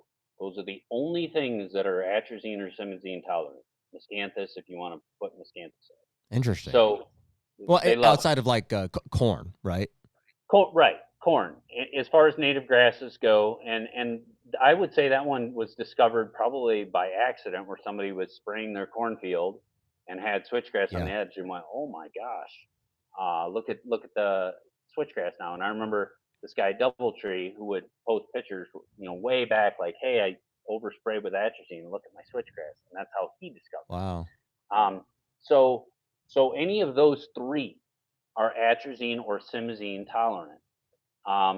Now, if you go, well, what about Indian? What about side oats? What about blue stem? If you put blue stem, little blue, and switch are atrazine and simazine tolerant. If you use any others, they're toast. Will not come out. You're gonna kill them. So if that's your goal, I want blue stem, switchgrass, or little blue. Atrazine and simazine are a great tool, and you're using it basically one time, and then you have your prairie established with those ecotypes. Wow. The rest of them, another really good pre-emergent herbicide is the generic, and any herbicide, there's brand names and there's the generics, and most people know that, but everybody's like, well, Roundup, and somebody's like, well, glyphosate. Well, no, I think you should get Roundup. It's way better than glyphosate. Yeah, that's the real stuff. Mixed up all of that. Yeah. But so you gotta realize, and nobody's gonna remember the brand names versus the generics. So it's good to have it's better to know the chemical, the active ingredient. I mean, that's what you need to know. and I know them because I'm a lunatic, and I just memorize. No, that's good. That's what we want to know. But what I'll do is I'll send a list, and say, hey, here's all the herbicides you're going to use. This is, for corn, you're going to use these at these rates, at these times. For beans, you're going to use these herbicides at these times, at these rates. Same with native grasses. Another one for native grasses, and I'm done on natives, would be a Mazapic. And the brand names would be, so it's a Mazapic, not a Mazapir. Yeah. Very different. Very different. A Mazapic. So a Mazapic, which is the brand name, would be Plateau, Panoramic, or Journey. I think it's Journey. Yeah. Plateau or Panoramic are going to be the common ones. And if you plant big blue, little blue, Indian, and a whole bunch of forbs, a whole bunch, like Illinois bundleflower and partridge pea, and just down the list, they're tolerant to that. And you can literally spray that and have all your other weeds controlled. Now, with a Mazapic, though, everything, it gets a little complex, but if you just dig a little bit, you figure this one out. But a Mazapic, if you're like, well, I want to add switchgrass, hurt switchgrass. So if you go over 2 ounces of that, I mean, any Mazapic is going to be it's going to be hard on your switchgrass. But if you go full rate on a Mazapic and you planted a bunch of switchgrass, toast. Wow. Kind of like atrazine if you planted Indian grass. Your Indian grass is toast. So you just got to weigh all that out. And those are just so effective at keeping the weeds out. And even on the best weed control program, like, hey, full rate of a Mazapic or full rate of atrazine, you're probably going to at least need 1 clipping just in case. Sometimes you don't. But I would plan on 1 clipping. But if you did nothing, just glide and planted, I mean, you could just mow 4 or 5 times in the summer if you wanted to do it, properly. So just save so many mowings over there. I mean, so the cost of the herbicide versus your time mowing, it saves so much time. So it's huge, yeah. And then, with your big blue, little blue, and switchgrass, your rescue chemicals, I got problems, would be like, hey, you've got thistles coming in. You've got foxtail coming in, and you talked about it earlier. Quinclorac will help with like foxtail, crabgrass. Foxtail's the biggest switchgrass killer out there. Period. End of story. Foxtail kills switchgrass. I think what we bought, Skip, was XLR8. Is that like the name brand for quinclorac? Probably, because quinclorac's a generic. Mm-hmm. Right. So quinclorac's a generic. There's probably a million brand names. You have to use methylated seed oil with it. I think you run it around 1 pound to the acre. And you'd be like, well, it came in chemical or in liquid form, so how do I know that? I mean, just read the label. Just read the label. Labels are your friends with any herbicide. Yeah. Read the labels. What is the rate of quinclorac per acre? About 1 pound an acre of active ingredient. A pound of quinclorac? Of active ingredient. Is that a dry formula? No. It can be dry or liquid. So. Oh, interesting. So I think when you get the dry formula, I've never heard it explained that way. It's always like a quart. You might be getting it in liquid form, but a lot of times when I did get quinclorac, it's been quite a few years. I got that in granular form, and I think that was around. I mean, this is going 10 years back in my head, but I think it was around 1 pound an acre of the granular. Interesting. And you're saying the active ingredient too, right, Skip? So some of that stuff is like 46% active ingredient, so you got to double the poundage basically. Oh boy. Yeah, the label will tell you the label, and I think the quinclorac was like 1 pound of this granular per acre, so it could have been like, let's just say it was 50% quinclorac, so technically you're putting 8 ounces per acre. But the label said, roughly, and if I'm recalling this right, 1 pound to the acre. So just any of these things, read the labels. Same with your corn, same with your soybeans, same with anything. Just read the labels on your rates, and then people get into questions like, well, how much do I mix in a 40-gallon sprayer? Well, right. How fast are you going? Oh, I know. That is the toughest. But I mean, story of my life. You probably still get that question every single day. But I crack up when I still, not to laugh at anybody, because I definitely thought the same thing. But it was like, that's the number one thing you got to learn. That's the number one thing you need to know is how much liquid is your sprayer putting out per acre. Yeah. And that's going to be based on how, like you said, how fast you drive and what sprayer you have, and sometimes what's in it. Yeah. So dude, go measure out half an acre and say, I think my sprayer is doing about 15 gallons to the acre. So put 7.5 gallons in there and look at a half an acre and just go spray water. Yeah. And go, whoa, I got a ton left, or whoa, I ran out. You'll figure this one out real quick. That's what I tell my buddies. As a baseline starting point, I think so many people have that. What's the sprayer we have? Femco. The Femco 60-gallon, the UTV thing. As a general rule of thumb, I mean, do what you said and go test it. But it's 17 gallons per acre. I have another rule. It's about the baseline. No sprayers. Don't buy Femco. Don't buy Femco. Oh, really? Don't buy Femco. Why is that? They're just cheap junk. Really? What would you recommend? Anything with standardized parts. So if you go break something on Femco versus any others, Femco will make you buy like. Like, hey, we sell a 1-inch tube. They'll sell you a 1.2 inch. I'm making this up, but they make it all proprietary. Oh, interesting. So you got to use all their stuff, and then a part that if you were to get T-Jet or any standardized spraying stuff, they're like, yeah, we charge you $1 for this T-Jet part. Femco will charge you like $50. I mean, it's just a money grab. It's just cheap junk. My first couple sprayers were Femco. And it was, I was just repairing that thing nonstop, and then I'd have to order specific Femco parts, and all of a sudden I'm like, wait, these sprayers aren't that complex. I'll just build my own booms and get all T-Jet stuff. So just buy anything except Femco, and just have lots of backup parts, extra pump. Well, when it comes to filters, like four-wheeler and UTV sprayers, I mean, I think they pretty much own the market. I mean, there's a few others out there, but like North Star they don't look nearly as sexy when you're looking at them. There is one, and I don't know who makes it. It's like green and yellow. Yeah. But it's a lot more expensive than a Femco. Enduroplast. Yeah. I think that's what it is. Enduroplast. Superior Sprayers makes a good one. Sprayer Specialties makes really good stuff. if I were to buy a UTV sprayer, I probably would just get one with a good solid tank, a good sturdy boom system or a boomless system, and I would just learn. This is something a lot of people aren't going to do, but I'm going to say it anyway.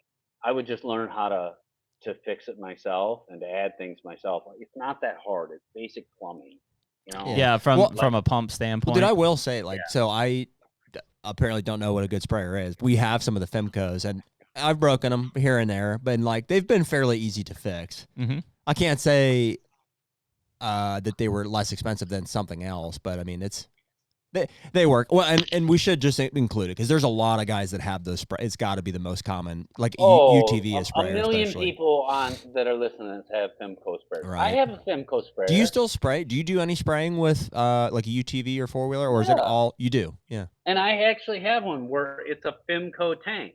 Okay. It's just everything else I made on my own. Yeah. So this one's a boomless.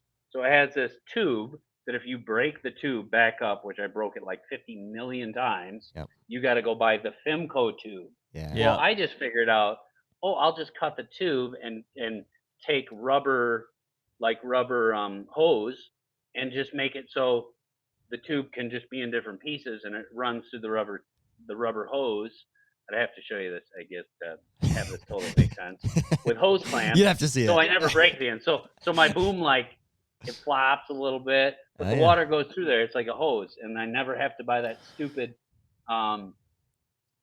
boom system again that breaks every time I back into a tree or something. Dude, do you know what blows my mind? And maybe it's an upgrade, maybe it does exist, and you can tell me. I just haven't seen it yet. But it blows my mind when I see guys using the not that I'm blaming them for using it, but even the fact that they sell these boomless sprayers with open tanks. And it's the minute you get below half a tank and you start sloshing back and forth, every food plot is, rough, then the spraying starts to vary immediately, on the boomless stuff. That's why I never use those boomless. That's why I switched to a boom in the beginning. But it would be it'd be such an easy fix. So what you're saying is when the water's moving around, the suction that takes out the water, it's varying, staying steady. Well, do you have it so the suction is coming from the bottom of the tank? Yeah. Okay.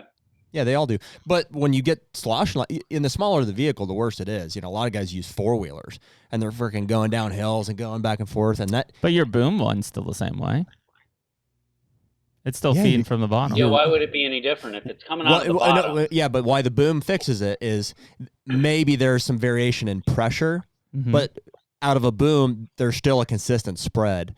On a boomless, if people understand what that means, it's hitting a thing and it's spreading out. If any variation in pressure means variation in distance that it's spraying.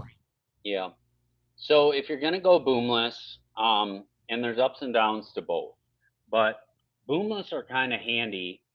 I'll give you a couple tips. So,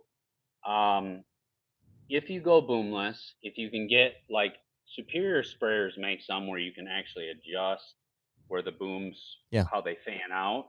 And there's several different brands out there. If you could get some of those, they're really cool. And then you can get, very cheap, you can get a voltage meter. Let's just say I'm in a narrowing area, right? Their area is getting narrow. Well, I can turn that dial down and my sprayer will spray less. So it's going this wide and it just shrinks down because I take the voltage down. That is cool. Silly things like that. It's really cool. So boomless have their place, and I have a boomless and I have boom sprayers. And sometimes my boom sprayers are a pain in the butt. In deer country, I'm getting, not paying attention for a second and I hit a tree branch and rip stuff apart. And dude, I agree with you. I think if it weren't for that variation issue, I would also prefer a boomless. And it seems like such an easy fix. Why don't they just put a second chamber to the tank? You know what I mean? Almost wall off the lower third of it so that the water will fall in there and it's the sloshing is more controlled. Think about an herbicide, you know what I mean? How you a measurement thing. How you can squeeze some of them and it goes into the controlled portion of it. Those tanks need a controlled portion of the tank. Okay, so another tip that might resolve this, I'm not sure, but if you get the Femco, they're going to have probably the cheapest pump known to man on there. The China Special. Dude, I've blown those things. I couldn't tell you how many times. Yeah, slave labor makes them for, they work for a penny an hour and they produce these things for, I mean, they're cheap garbage. So go buy a good sprayer, and you're like, yeah, but the Chinese one from Pimco, it had this size nozzles coming out of it. Okay, go buy a bigger one, and you can get adapters. You can get different size. Just go to your hardware store. Any farm store will have all sorts of different size fittings. You can make adapters to go from one size to another. You can say, well, the threading is this, so I'll just get a bunch of these size. Just load up. They cost like $1 a piece, and then just go buy a kit with all sorts of different size hose clamps. So you always have those around, and then just get all sorts of different size hoses. So you're like, man, I got hoses. I got all these different adapters and fittings and hose clamps. I spent $150. Yeah, and you're set. And buy extra nozzles and just have a kit there, because your sprayer's going to break. Yeah. Just like any piece of farm equipment, it's going to break. And instead of sitting there going, dang it, I'm done for the day, or I got to drive to town. Oh no, I got this box with all my supplies, with extras, with an extra filter in it.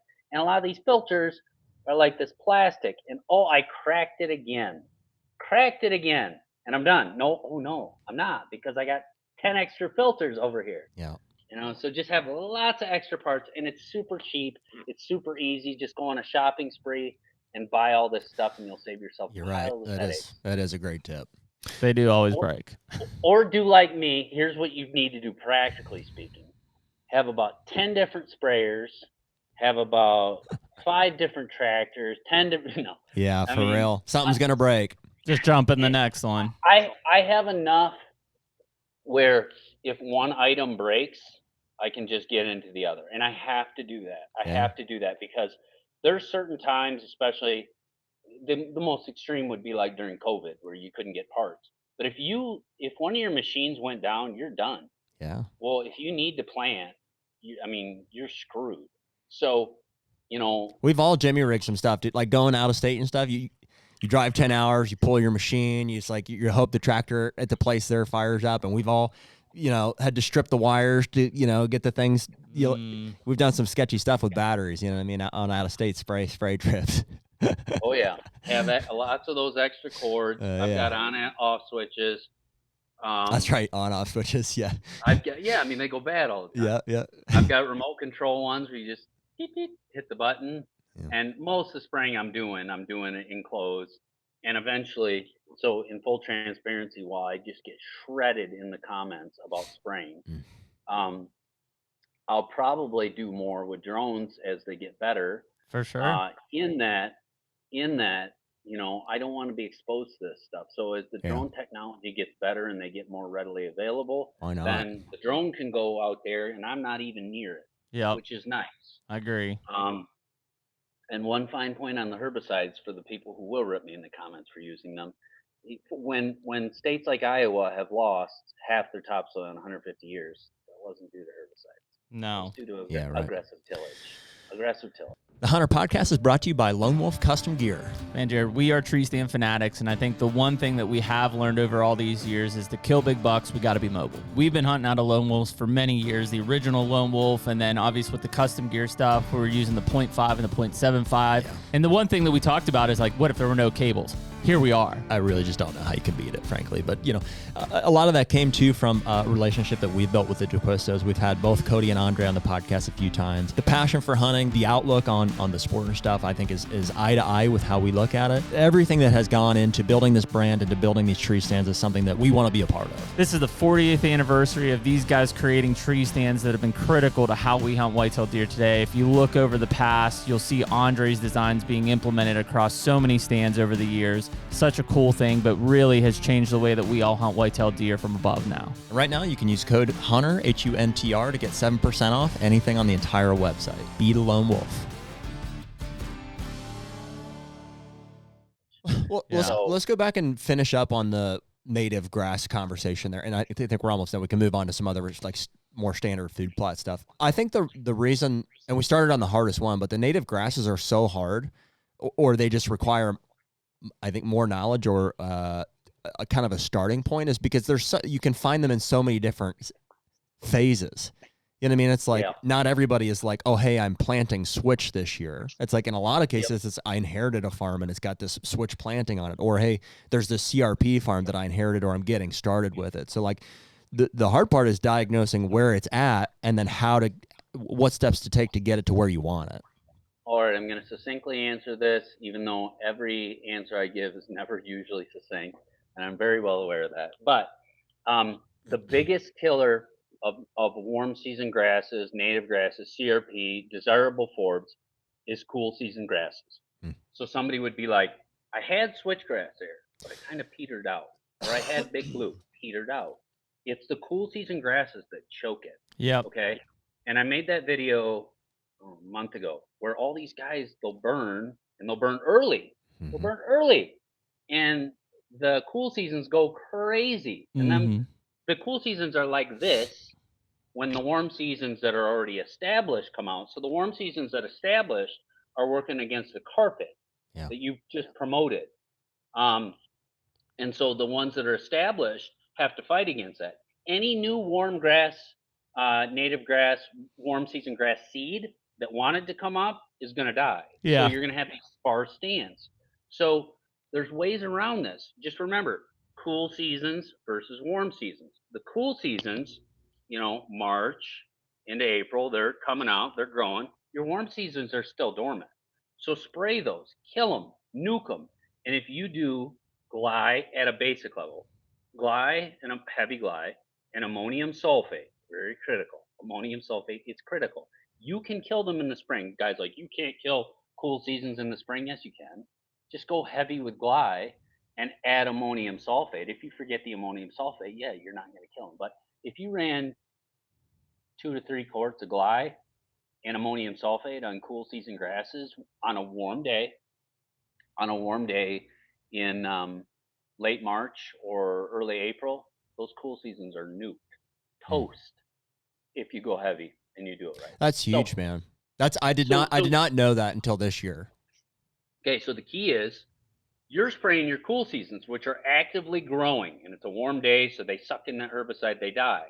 All your warm seasons are just sitting there, dormant. So all those cool seasons die. And then the warm seasons, the soil temperatures come up, the warm seasons come out, and they can flourish. And then they wake up and everybody's dead. Grass seed can actually have a chance to grow. Yeah. So the cool seasons are the biggest. Cool seasons, brome and fescue, are the biggest killers to hunters. What we want: warm season grasses, wildlife things, certain forbs. Cool season grasses are the biggest destroyer of those great prairies and those great CRP stands. Period. End of story. Yeah. Cool. Makes sense. Let's move on to clover. On to the next. Yeah, let's hit clover real quick because I think clover and brassicas are pretty common ones. Why don't you talk about? Clover's pretty simple. Why don't you tell us right? how to plant a clover plot? You can't go wrong with cleth and 2,4-DB or buterac, right? Let's start with most people are what? Frost seeding clover at this point, we think, or people still turning dirt? Both. People love turning dirt, man. Yeah, they do. They love the look of like a dirt was just turned. I seeded it. I called it. I don't blame them. And it just like looks. Okay, so you turn dirt, and how deep are these folks going? And I'm laughing. I've done this. I've done this. Okay, 4 inches, maybe. 4 inches. 4 inches. You're going 4 inches deep to plant something that belongs around 1/8 of an inch. Yeah. Oh, yeah. Makes a lot of sense. Yep. That's why I would. Wait, because I'm the idiot there. Why does that not make sense? Because they're not tilling the seed in; they're turning the dirt, right. And then in a lot of cases they should be. This is what I used to do. I would nuke it. 2 weeks later, I'd turn it over, and then I would call to pack it. Yeah, there's your thing. That's important. Most people won't do that. And then I would spread the seed, and then I would call to pack it again, and then hopefully it would rain shortly after. So what you're trying to do by working the soil, your goal is to soften the soil to make a good level seed. It was just to expose the soil. Right. For better seed to soil contact. Okay. So if we go this deep, we're softening this much soil, okay, which now will erode and destroy the soil structure and do all sorts of other things. And then below that, we're going to start creating a hard pan. Yep. But we're softening the soil this much to make a surface this much, which we're going to utilize where we really need it soft. So instead of softening this much soil, we just need to soften this much soil, this much. So if you're going to till, just do it very lightly. I mean, maybe an inch.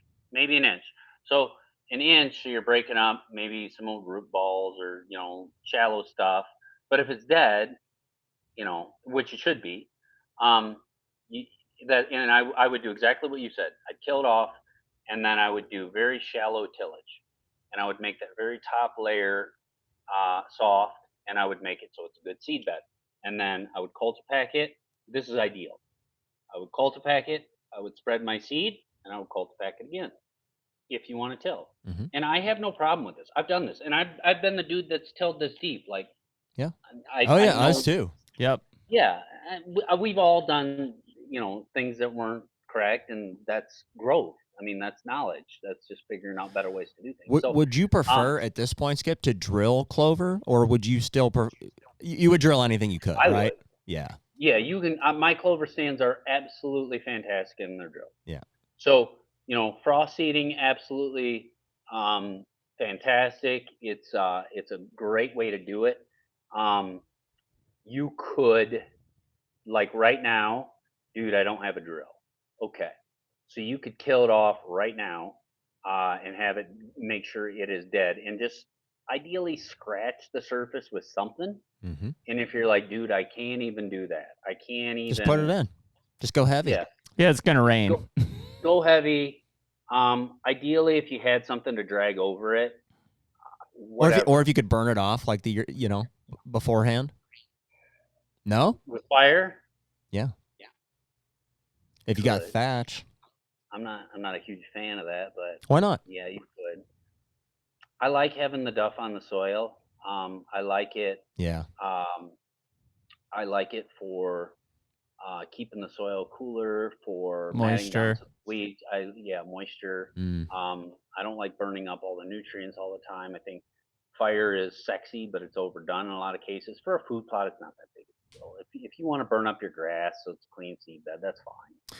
Well, I guess the only reason that you would do it is if there's literally too much thatch. That's where I would prescribe it. Say, hey, the seed is not going to get to the soil. Yeah, then that would be fine. If you started the year before, you could clip it aggressively. Yeah, that'd be better. And then spray the regrowth. And by the time you planted it, a lot of that thatch has broken down. The earthworms have, degraded it and eaten it up, and bacteria and stuff. I mean, that stuff degrades very, very quickly. So burning is generally only needed if somebody's like, dude, I like this burn thing. It's generally only needed if you're like, hey, dude, I got this thatch just like this, and I'm gonna kill it, and I want to plant it like in 2 weeks. Well, it's not gonna degrade that fast. So fire is an instant way to make it degrade. Right. A lot of it goes up, and you could have drier soils later and some other things, but that's fine. Yeah. So if you're like, hey, I gotta make things happen in a hurry, just fine. If I killed stuff that was like this, I would leave it standing. And I would drill right through it. And stuff that's standing up is not going to impede your growth that like stuff that's matted down. Yeah. Dude, it's frustrating. I should bring up, like, we talk so much about drilling, and we do use drills, and we rent drills and stuff, but they are so freaking expensive. I think it's like 1% of people that plant food plots have access to a drill. You just have to think about how much even though I would say we plant a lot of food plots. If anybody could justify owning a drill, it'd be you and I. And I'm like, dude, I can't afford it. I think I might drill 15 to 17 acres a year. Yeah. I'm going to drill 17 acres in 2 weeks. 15 to 17 acres, and you have the means, a drill makes sense. If you are dealing with half an acre, 1 acre, 2 acres a year, I would not buy a drill. How much is a drill, Skip? How much what are the big ones out there? Genesis, PH, the ones that are catered towards white. Okay, go ahead. Loaded question. So if you're a little bit handy and you can find an old farm sale, what I would do is I would buy an old minimal till drill, and I just make sure it has 2 boxes. That's not no-till. But you don't need no-till coulters for clovers, for switchgrass, for brassicas. Right. I mean, if you want to plant beans, yeah, you need a no-till drill. Yep. But is that because of the seed depth? Is that why? Yeah. So when I plant switchgrass, for example, if I'm just going to plant a little patch of just switchgrass, I don't use my no-till drill. I hook up to an old piece of junk drill that I got for free. Dude's like, if you'll get it out of here, you can just have it. And I spent half a day fixing it up, a bearing, a couple parts. And that's what I seed my switchgrass with. I seed my alfalfa with that. My alfalfa granite, I will probably lightly tear that up. I will cultipack that. Then I'll run this drill over it. Then I'll cultipack it again. Alfalfa is a very fussy animal. It's a different animal. Yep. But for everybody else, like clovers, brassicas, switchgrass, all your small seed that's like 1/8 of an inch deep, a minimal till drill is fine. And I'm in farm country, and I'm also around farmers who are like, you want that piece of junk? I'm getting in my 24-row planter. I don't even want to use that junk. Those guys that stuff has no value. So I've gotten 3 drills for nothing. Though. I just get it out of here, and I got to fix it up, put tires, put hydraulics on it. So you're like, well, you got $500 into it. $500? It's great. Yeah, it's not. I have one of every piece of, if you had multiple spots that you owned or, were working on and and that's a luxury. Not everybody has that. But if you did, I'd have one at every spot. I'd just find 3 drills all over. Yeah. Or go to farm auctions. But on the expensive ones, on like, hey, dude, I want a new one. We're talking, maybe you could find a cheapie for $3, $4, $5 like really cheap.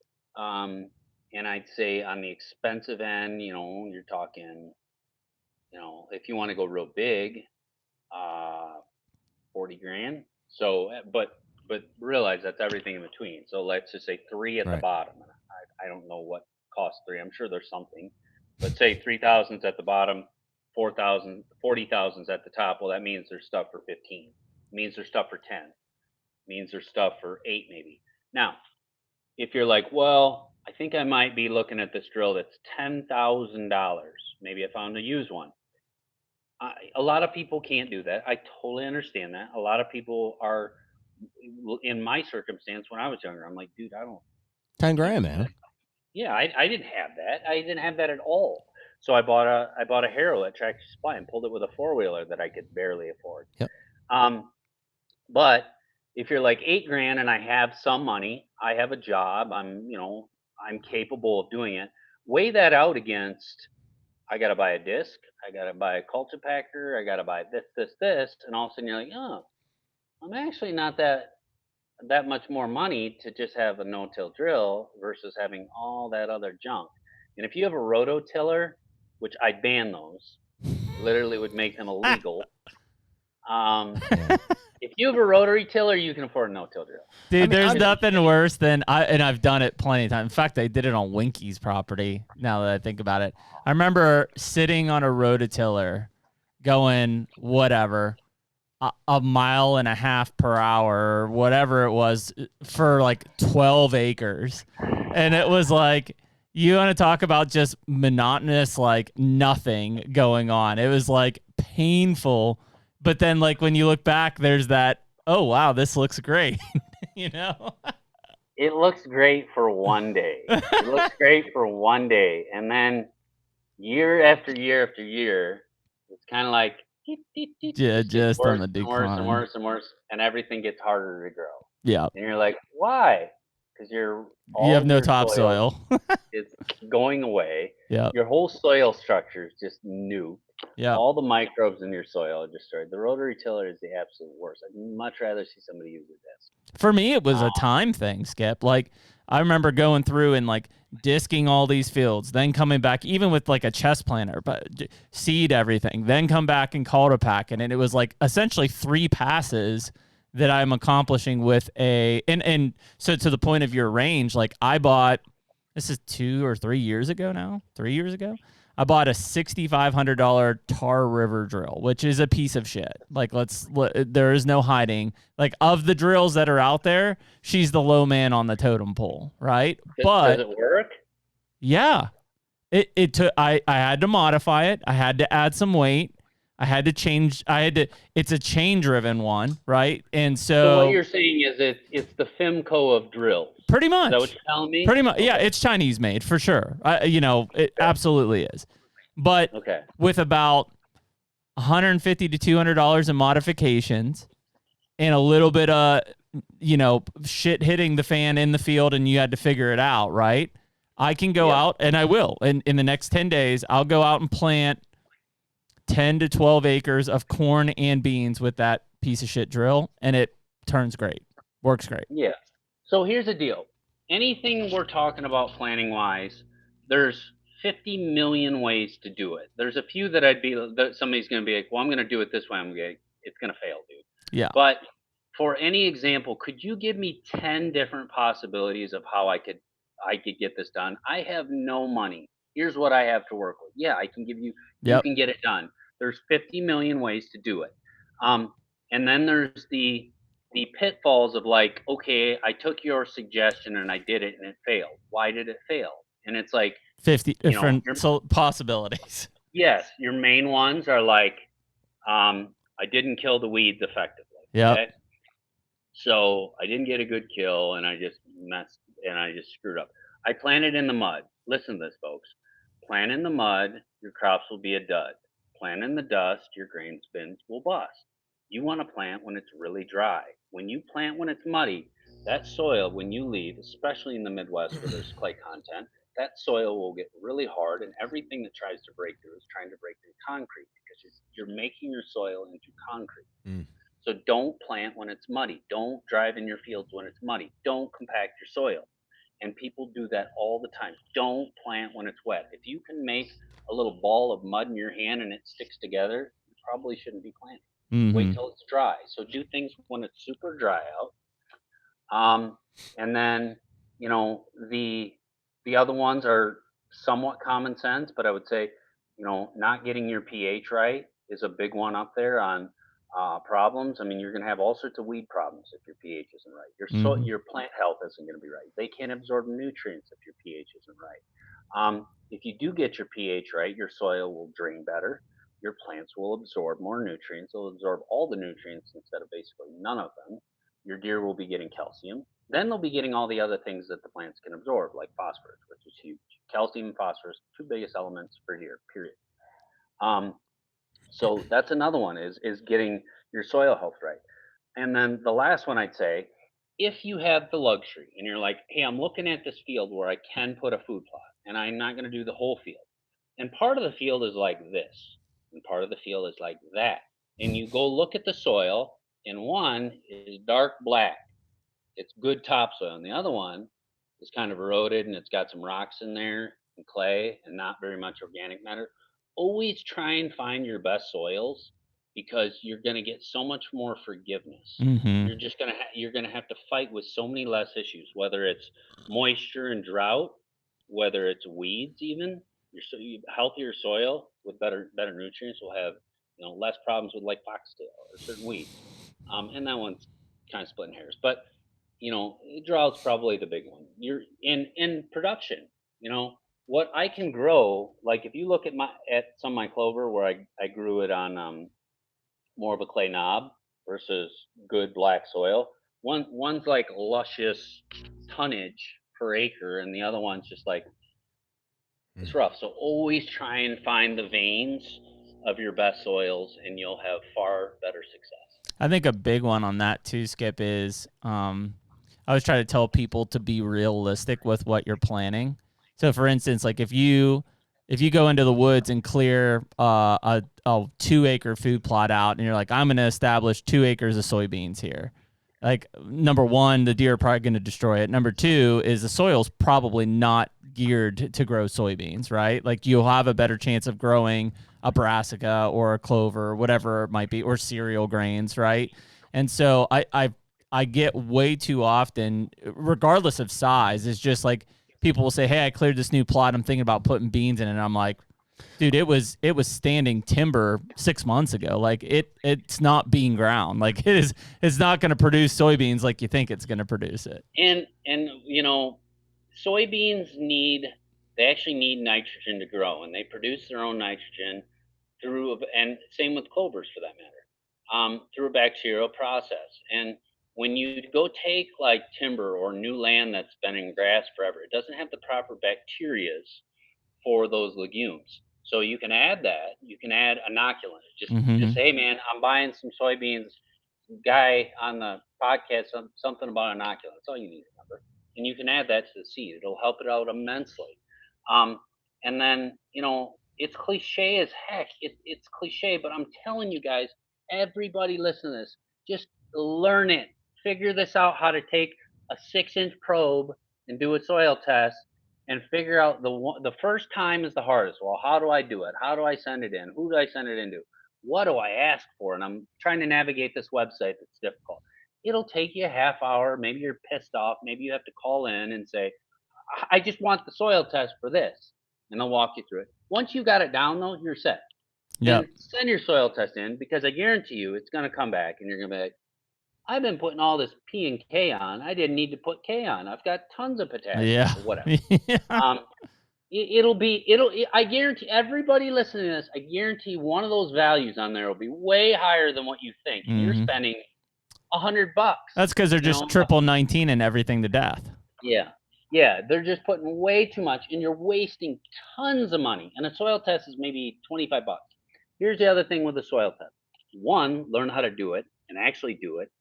Second is get your micros tested.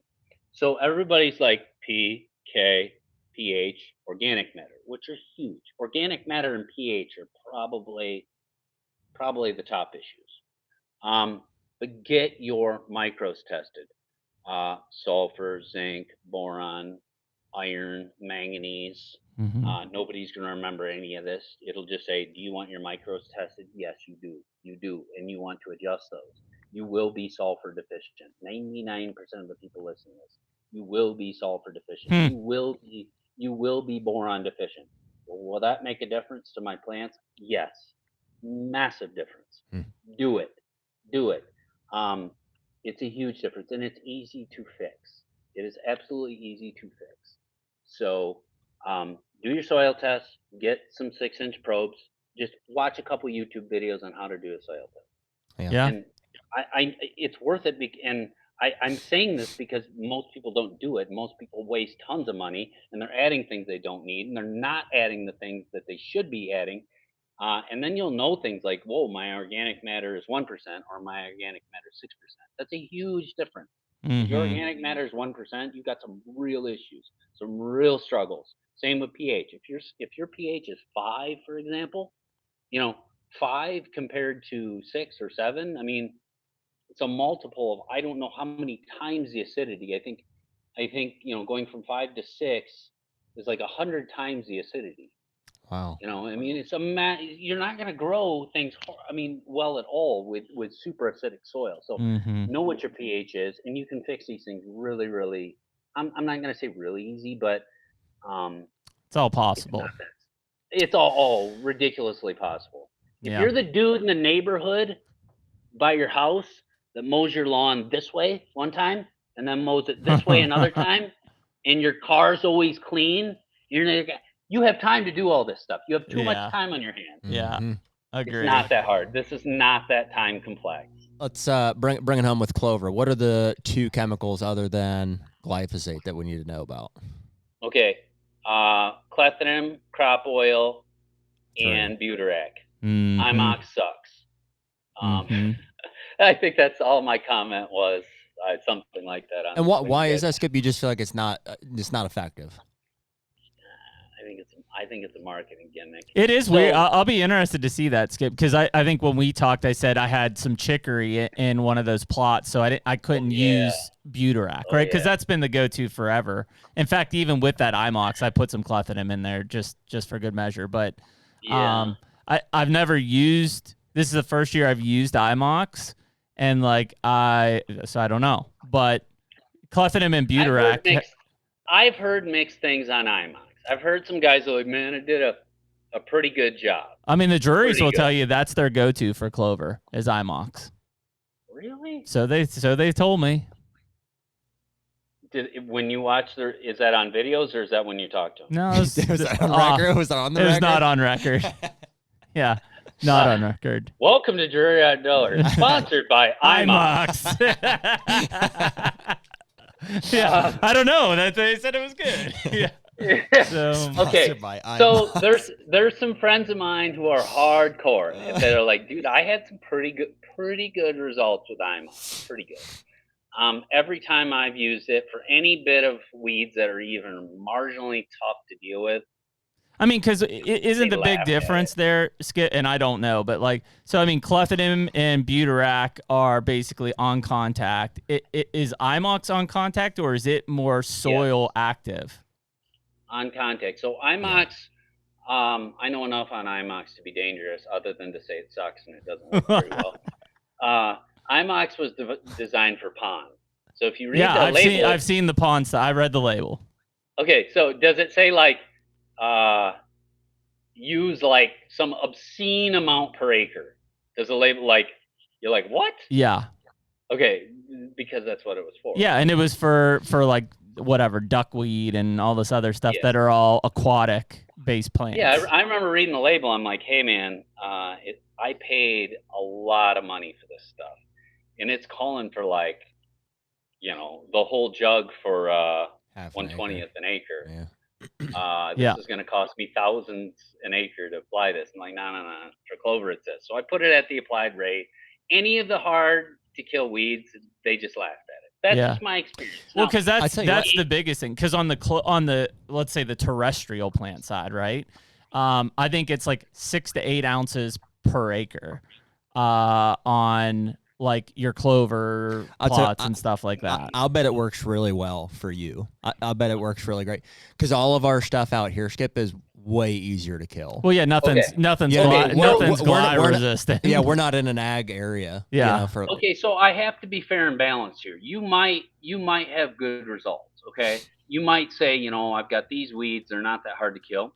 Did a good job, and the guy who did nothing, in all fairness, maybe he sprayed it when the weeds were this tall. Yeah. It's hard to kill anything when it's that. So it's all about the stages of the weeds and the type of weeds. Yeah. And the type of weeds I've had, even trying them at a younger stage, a low, smaller weeds, easier to kill.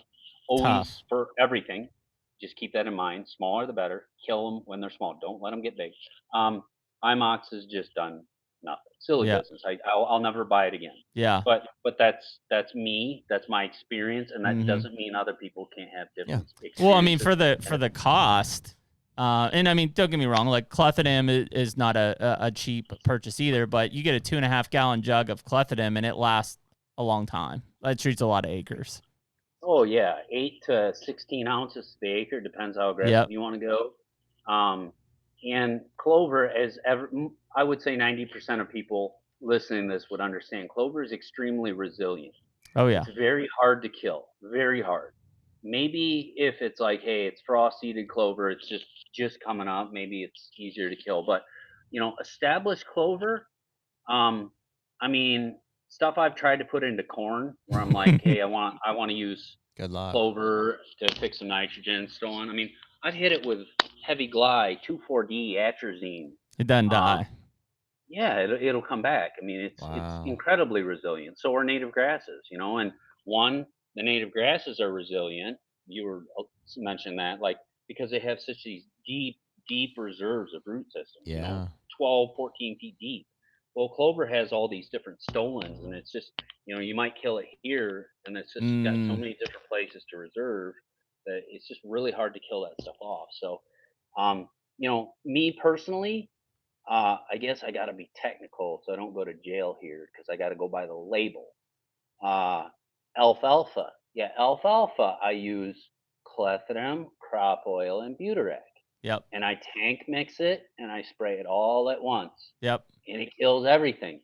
And I've heard of guys in other countries We'll go with that. Other countries that have sprayed that, which is off-label, sprayed it on clovers, and they report to me that it does really well on clovers. I wouldn't do that because that'd be against the law. Right. Yeah, I mean, the only thing that I've heard from people in that case on clovers, at least, is because of the crop oil, the butirac is hot. I don't know if that's true or not, but to our point of clover's resilient, maybe. Yeah, good luck on killing it. Yeah, maybe it browns up a little bit or something. It's not gonna. Yeah, and the my buddy in El Salvador that did it, he put the highest rate. Mm-hmm. Yeah, he put the highest rate of butirac in there with crop oil on different whites and reds, and he didn't have any burn. Yeah, burn clover at all. I'll never know. I'll never see it. Yeah. But I would imagine if it ever becomes legalized, then I would use it here. What are you saying, Skip? What is illegal? Well, per the label, it's labeled for alfalfa. What is butirac? Butirac, clethodim, and crop oil. To tank mix all three and spray them all at once. Yep. You can spray that on alfalfa. Uh-huh. And it works amazing. It's not labeled for clover. One and done. It's just not labeled. You're not allowed to do that on clover? Per the label. Oh. Per the label. Interesting. Not using this herbicide according to the label is against federal law. I also then dump in 3-18-18 liquids and plot boost and everything. I'm pretty sure I've got a mean cocktail out there. Don't a lot of I go to prison for this. It's gonna be really weird. You'll be right. Don't a lot of labels refer to clover just as a broadleaf weed? Probably. That's what I generally accept it as. Yeah. It's just not a. It's because most people aren't managing for clover. Yeah, right, exactly. Yeah, it's not a cash producing crop. So your other two main ones, just so we can knock it out, like corn and soybeans, I would highly suggest starting out with a dead, stone cold dead area, as in like Gly 2,4-D. There's some nuances to 2,4-D where it can't come in contact with the seed, like corn. It's going 2 inches deep. But there's a plant back interval where you spray it 2,4-D, and you got to wait a certain amount of time. Just read the label. What's the time frame there, Skip? Is it like 10 days? It's generally 7 days. It depends on how much you put on. If you put on so many, if you run the nuclear bomb, 8 ounce. if you're dealing with like LV6, which is a formulation in 2,4-D, like 8 versus 16 ounces versus whatever. There's different plant interval dates now, and that is so if the 2,4-D were to come in contact with the seed. But if your seed's 2 inches deep, but if you're planting in list beans, technically you're supposed to spray enlist 2,4-D to burn down. But again, in other countries, I've heard of guys using regular 2,4-D on enlist beans when they plant it, and the beans are going an inch and a half inch deep. So you're spraying that, and what I would just suggest is to add a cocktail of pre-emergence. And every region's a little bit different, but every company makes a little bit of a cocktail. And what I mean with a cocktail is, there's different groups of herbicides. So with corn, you go, why does the farmer's corn fields stay so clean the whole season? Which some people could say there's downsides to that. I want clean cornfields. I don't want weeds growing up like crazy. If you put in atrazine, that's going to control your broadleaf really, really well, or simazine. But it's not going to control certain grasses. So then you use metulachlor, S-metulachlor, which is dual 2, which nobody's going to remember this. That controls your grasses really well. Then you add so atrazine, simazine. Second, metulachlor. And there's different formulations of metulachlor. You could get ace-tulachlor or whatever, Orin. Interesting. And the third component, atrazine and simazine won't take care of any of the grasses. No. Interesting. Not effectively, maybe mildly. Foxtail is going to blow right through it. Wow. And that's the problem in switchgrass. Yeah. Foxtail is so every herbicide has its strong points and weak points. Yeah. Sorry to cut you out there, Skip. Why? I thought that was the problem. Like we talked about guys, spraying switchgrass with atrazine, and it really, it exploded. But those things the things that I would think are most likely to come through the atrazine, like foxtail or like your cool season grasses, are not controlled by. Cool seasons are not going to come through. Foxtail will. Foxtail's an annual that will come through atrazine. It's atrazine's weak spot. But not all soil has a seed bank of foxtail. Right. Oh, mine pH does. Is really good. And let me check this one. Yeah, it has it. Skip, you should see. It. We grew the most impressive stand of foxtail you've ever seen. We had a lot of mature bucks using that foxtail. It was dense. Oh yeah, very common. So that's atrazine's weak spot though. Yeah. Everything has its weak spots, but so that's why they have different groups of herbicides, right? So again, corn. Atrazine takes care of most of your broadleaves. Mm-hmm. Metolachlor will take care of your grasses, a few broadleaves, and then you have mesotrione, which somebody's gonna be like, dude, I'm not gonna remember this. Just rewind this, or I'll post it, or whatever. Yep. Yeah. Take notes. Okay. Atrazine, simazine, go to iowawhitetail.com. Metolachlor. There you go. And mesotrione, and you add those three, and you're gonna cover pretty much everything. Now I had some cocklebur, so I added some horn. I added some. Stinger. I've got Sharpen. Nobody's remember. Mean cocktail. I wouldn't drink it if I were you. So hey, dude, I want to do corn, and I want to make this basic, and I want it to be stuff I can order online, and I can get it without a license. Because everybody listening to this, if you don't have a license like I do as a farmer, you can't get atrazine, but you can get simazine. So you can get corn. You can get Gly, 2,4-D, simazine, metolachlor, and mesotrione. Yeah. All of them. That's 5 things. 5 things. Yeah, it takes me 3 minutes to mix this up. And it works amazing. Beans, same thing, different herbicides though. I'm going to burn it down with a post-emergent, Gly, 2,4-D, whatever, ammonium sulfate. Mm-hmm. Then you're going to pick your cocktail. A million different things. Metolachlor can also be used with beans, very commonly used. I've never even heard of that one. Metolachlor. It's dual 2. People would call it dual 2 magnum. Okay. Metolachlor. And then people pronounce it 50 million different ways. But it's very common. Very, very, very common. Okay. And you can use that for tree plantings. Metolachlor is fantastic stuff. Very commonly used, very cheap. So beans would be like another cocktail. Hey man, I got pigweed and water hemp. Okay, and there's charts out there. You could Google like Iowa State University or Michigan State University's herbicide chart or different charts. What's the best herbicide for these weeds I have in my region? I got water hemp and pigweed, or I got whatever ragweed and they'll give you. But you're probably going to end up spraying 2 to 3 pre-emergents for your beans if you want them done properly. And people are like, well, I'm just going to keep spraying Gly in it. Eventually you're going to have problems, and I don't like spraying Gly that often either. So, the pre-emergents in your grains are just so critical. And somebody's like, well, I want to do cover crops later. If you're in the Midwest, I've never seen an example where I couldn't get my cover crops established. Using even the highest rate, just because we have such good moisture here. Yeah, good soils. Heat, humidity. Sorry if I glazed over when you were saying it. I'm going to ask you again because we're going to do it in 2 weeks. What is the pre-emergent cocktail for beans? You could pick a million different ones. I would like. Are you going to plant enlist beans? Or are you going to plant just Roundup Ready or Roundup Ready? Non-GMO. Roundup Ready. Okay. I would.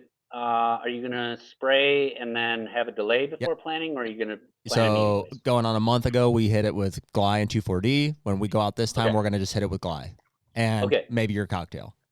Okay. You're going to use my cocktail. Okay. I would use Gly again. I would use probably Metolachlor, and I got to even like some of there's so many different brand names. I'll text it to you, but like Zidua Pro, I like Fierce XLT, which is a cocktail. I think that's Syngenta or one of the others. I'll see. And that's got a whole bunch of stuff. But Fierce XLT is low rate and it's potent. And if you have any beans that the furrows weren't closed and it comes into contact with them, there can be some damage. So people aren't going to use that. But trying to think of the ones that I tell people who aren't that don't want to be risky. And it's really not risky. It's not. Okay.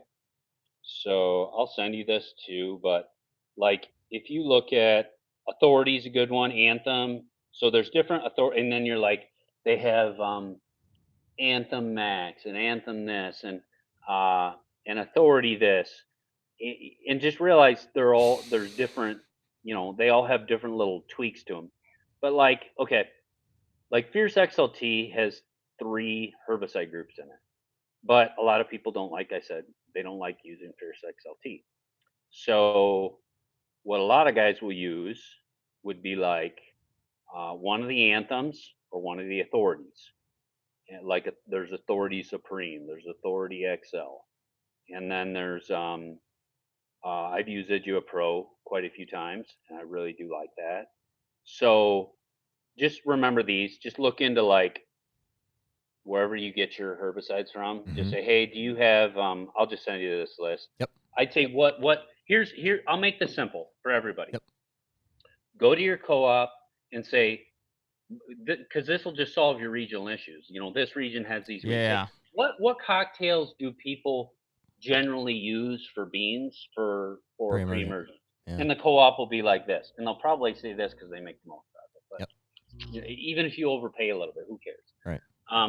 And just get a good mix with several different herbicides. Cool. It's simple. This is not complex. Not complex at all. Go to co-op. What's a good pre-emergent mix? We got these right here. This is what I recommend. Go with it. Yeah, I think it's a big deal. I think that could honestly save us a trip mid-June. Huge. Oh, yeah. It saves so much spraying and your yield difference. Your yield difference is massive.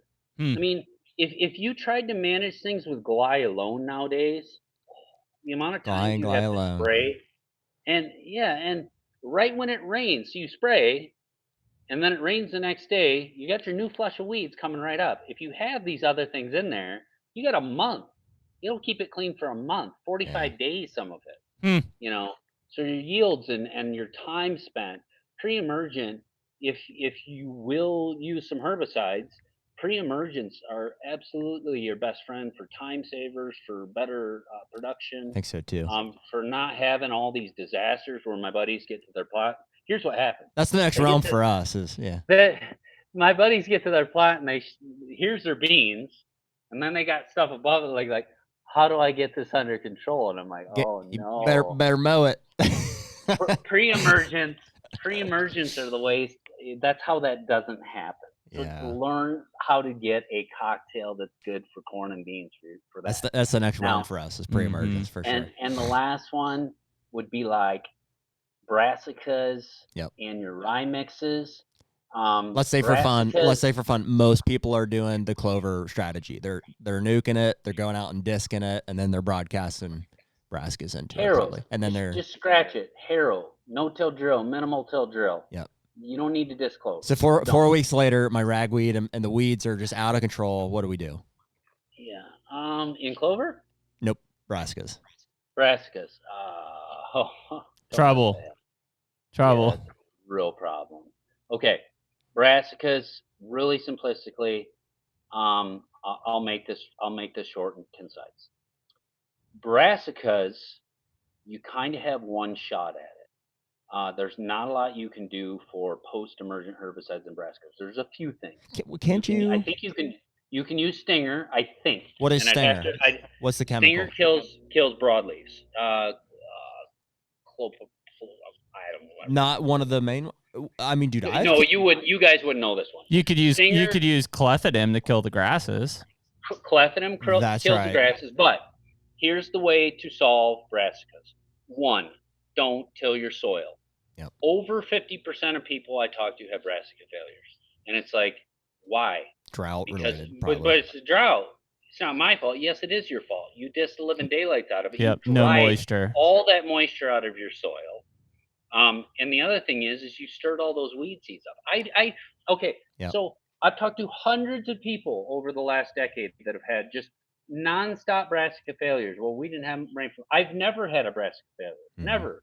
But I don't till the soil, and I build my organic matter. And the other thing is, once you have a couple of years of keeping the weeds at bay and not letting them go get real problematic, now it's easy.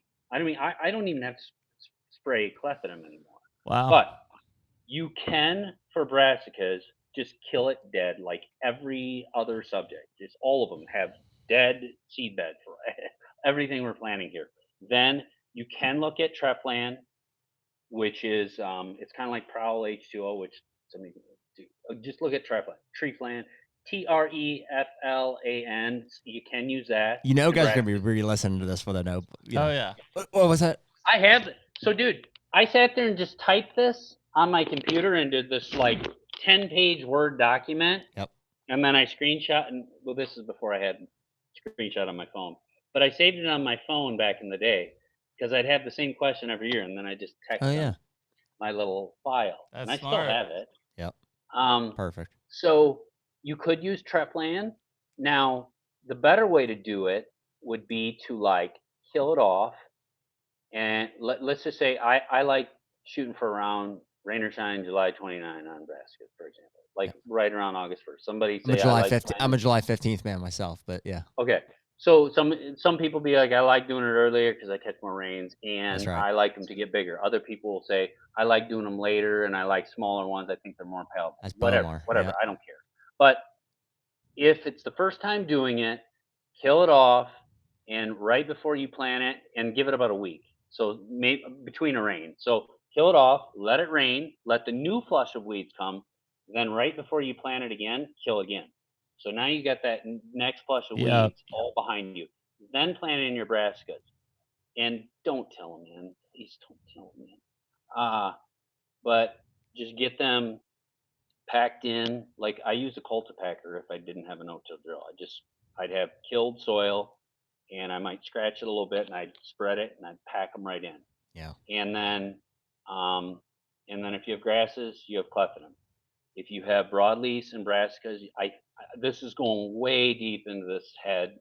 I could be wrong, but I think your only option on broadleafs and brassicas is stinger. I think you'd have to you could Google stinger herbicide label brassicas. Yeah. And find out if I'm right or wrong on that. But if you get like a nasty infestation, you're in deep shit. Yeah. So the easiest one though is the next one, which is your rye mix, like rye, oats, peas, maybe winter wheat, maybe some triticale, maybe some radish. This is when I do my clovers. This is how I get my clovers established. I will add my clovers in. Yep. So that is later in the summer, and sometimes I'll do it early because I'm lazy and I just want to get done. And again, nuke it, start out dead, clean seed bed, and ideally drill all these through, and you're done.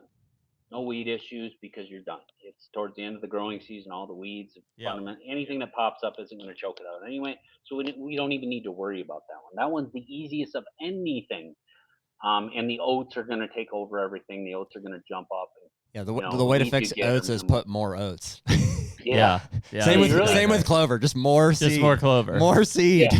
Yeah. Okay, and those are two areas you really can't overdo.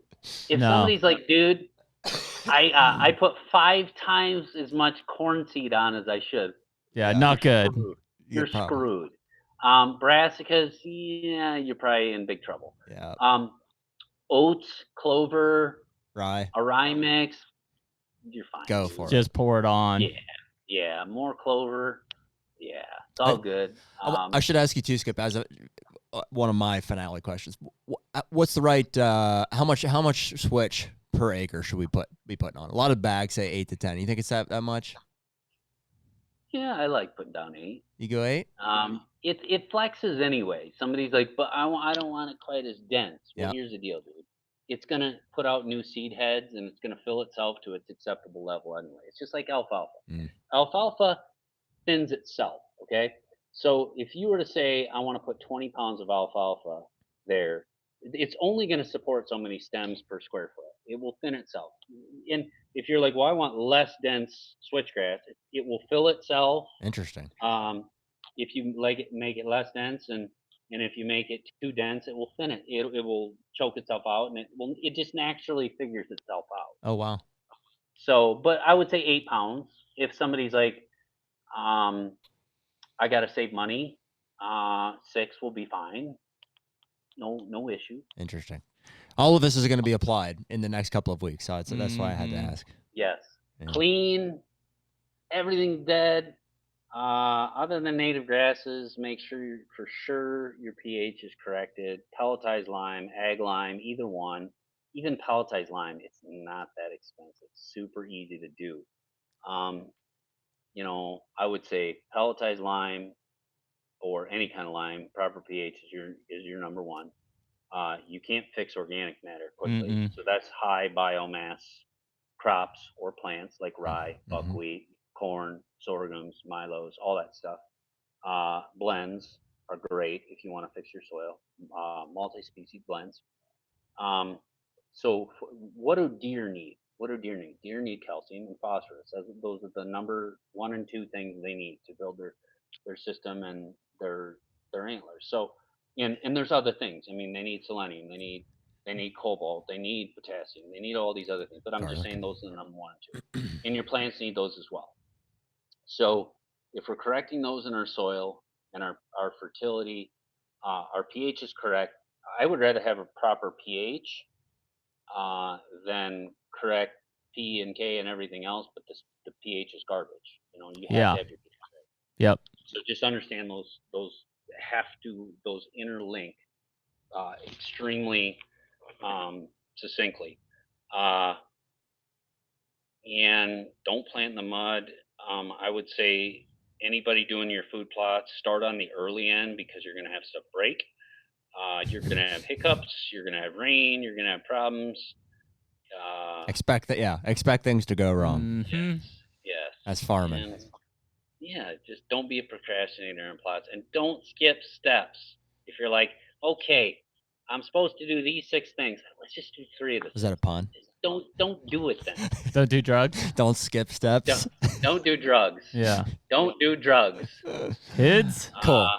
Well, we didn't cover maybe as much, but that's perfect, dude. The basics, we got over them there. The basics. Yeah. Those are clover, brassicas, native grasses, and then your grains, your corn and soybeans, and we covered rye and wheat. And everything else. So that's the main. That's the bulk of it. Yes, and then after this, we'll get into marijuana, poppies, coca plants. Yep. All the goods. Heck yeah. Now that you know it. All the Colombian goodies. Yeah. No, that's your staples. And having a diverse set of food plots on your farm is very desirable. Like, hey, dude, I just have a cornfield, or I just have a bean plot. Okay, I'll never do that. There's always a strip of clover there, always. Yeah. And then, hey, I got my cornfield, and guess what? The edges got eaten by raccoons or turkeys or whatever. Then I just take my drill or my bag spreader and I seed more stuff into it. It's worthless, so utilize it. So now there's different things in every plot. Yep. Awesome. Cool, man. Let's spend the next hour and a half on fruit trees. Dude, if we had the time, we would we could go another hour for sure. I got so much work to do. This is fantastic. I got a whole week straight of just pounding it out. There you go. I'm jealous. Don't do trees. No fruit. Yeah, we'll just make this simple. Don't plant any trees. No fruit trees. Nothing. It's gosh. It's that's another can of worms. It's a lot of work. Well, cool, buddy. Well, we appreciate the education for sure, and giving us some time in the busy farming season. You got it. Thanks for having me, guys. Heck yeah, man. We'll do it again before hunting season, I would say. You're good for at least twice a year, and as often as you want. So I'm unemployed, so just sitting on the couch all day eating chips. That's it, man. Collecting them government checks. It honestly is nice though, like during the farm time when I'm in the tractor by myself in my own thoughts. Sometimes I'm on the phone, but it honestly is like a nice change of pace to do a podcast on occasion, to like have deeper discussions and and help people. I mean that's my only motivation. There'll be a lot of people that take stuff out of this, dude. All of the stuff that we talked about, like, it's amazing to look back. Like this was like heavily pushed on people. Like 5 years ago, it was like, you gotta till your soil. It wasn't until it within the past couple of years, I think guys started wising up to be like, hey, like you realize, we can use this no-till. There's all these chemicals that can, really help you be more effective with weed control and all this. And there's quite a learning curve to it, but it's a big deal. You know what I mean? If you're going to manage your property, it's like you have to know it. So let me wrap it up like this. When we say like, hey, Iowa's lost half its topsoil in 150 years, that's not sustainable. But at the same time, I'm not necessarily, it can be a win-win here. I'm not talking about like, let's save the soil for future generations. I'm saying if we do the things that will save the soil, that are more effective at losing less soil, you'll have far more effective plots. You'll have more effective crops. Right. So there's a short-term benefit to doing things differently. Yeah. To doing things more responsibly. And there's a lot of things we don't do now that we did 50 years ago that we're like, oh my gosh, can't believe society did it that way. Yeah. And farming, this is one of them. The massive tillage is not sustainable. But you will have better plots if you do all the things that we talked about. And you're building your soil up, you're building your fertility, your organic matter is increasing. So hopefully this helps. No, awesome. I think it will, man. Cool. Well, we appreciate it, buddy. Hang tight 1 second while we wrap this up. The HUNTR Podcast is brought to you by Beast Broadhead. Dude, Beast Broadheads. Man, we've been advocating for and shooting expandable, especially big expandable broadheads for years and years now. And it just seems like they just keep making them better and better. And ultimately, with the relationship we've forged with the Beaumarts this past year, we're just super excited to be shooting the Beast broadheads this year. I mean, this broadhead it's the world's sharpest expandable broadhead out there. Yeah. It has best penetration, and it's got bone avoiding technology. Yeah. Ultimately, we want to create the most trauma possible on a deer when we release an arrow. The Beast Broadhead does that for us every time. So right now you can use code HUNTR, HUNTR, for a discount on anything on the Beast website. So definitely go check out beastbroadheads.com. A lot of knowledge. A lot of knowledge. Yeah, I mean, we've both been there before. The weed control and understanding how to plant there's nothing worse than putting in all the effort to plant a food plot and it failing because of weeds. Drought and no rain, that's one thing, but like purely from a weed standpoint. Yeah. Just because, especially brassicas. I think most people plant it's like fall plots. People get in the mode there, and then if you get weeds in there, which you probably will if you're tilling it, you're in trouble. Yep. And it's just a timely standpoint, and the understanding the competition and what competes with it and what it's taken from the soil, and there's a lot of different things. I mean, that's why, like, from a deer growth standpoint, like, we've always tried to just streamline things. Like, I know a lot of people don't have the machinery to go out and put 400 pounds per acre of dry fertilizer down, so now you just mix them in the same tank and just crush them with it, And so, but yeah, I mean, there's a big relief when you see a food plot turn out the way that you want it to turn out. And that's all your entire season, has a huge benefit off of that initial investment. So, but yeah, no, appreciate Skip dropping some knowledge there on the herbicide side for us. And, definitely some go back and take notes and figure out what those are. Get your notepad out. Yeah. I think you made a good point though. I mean, I'm not talking Tractor Supply, but most like good farm co-op stores, if you go to them and say, hey, I'm planting this, they'll help you out. What do you got? They'll make you a cocktail. Yep. They'll tell you what you need. Yep. So anyways, we appreciate everyone listening to episode 251 with Skip Sligh, and we'll catch y'all next week. Later. Take me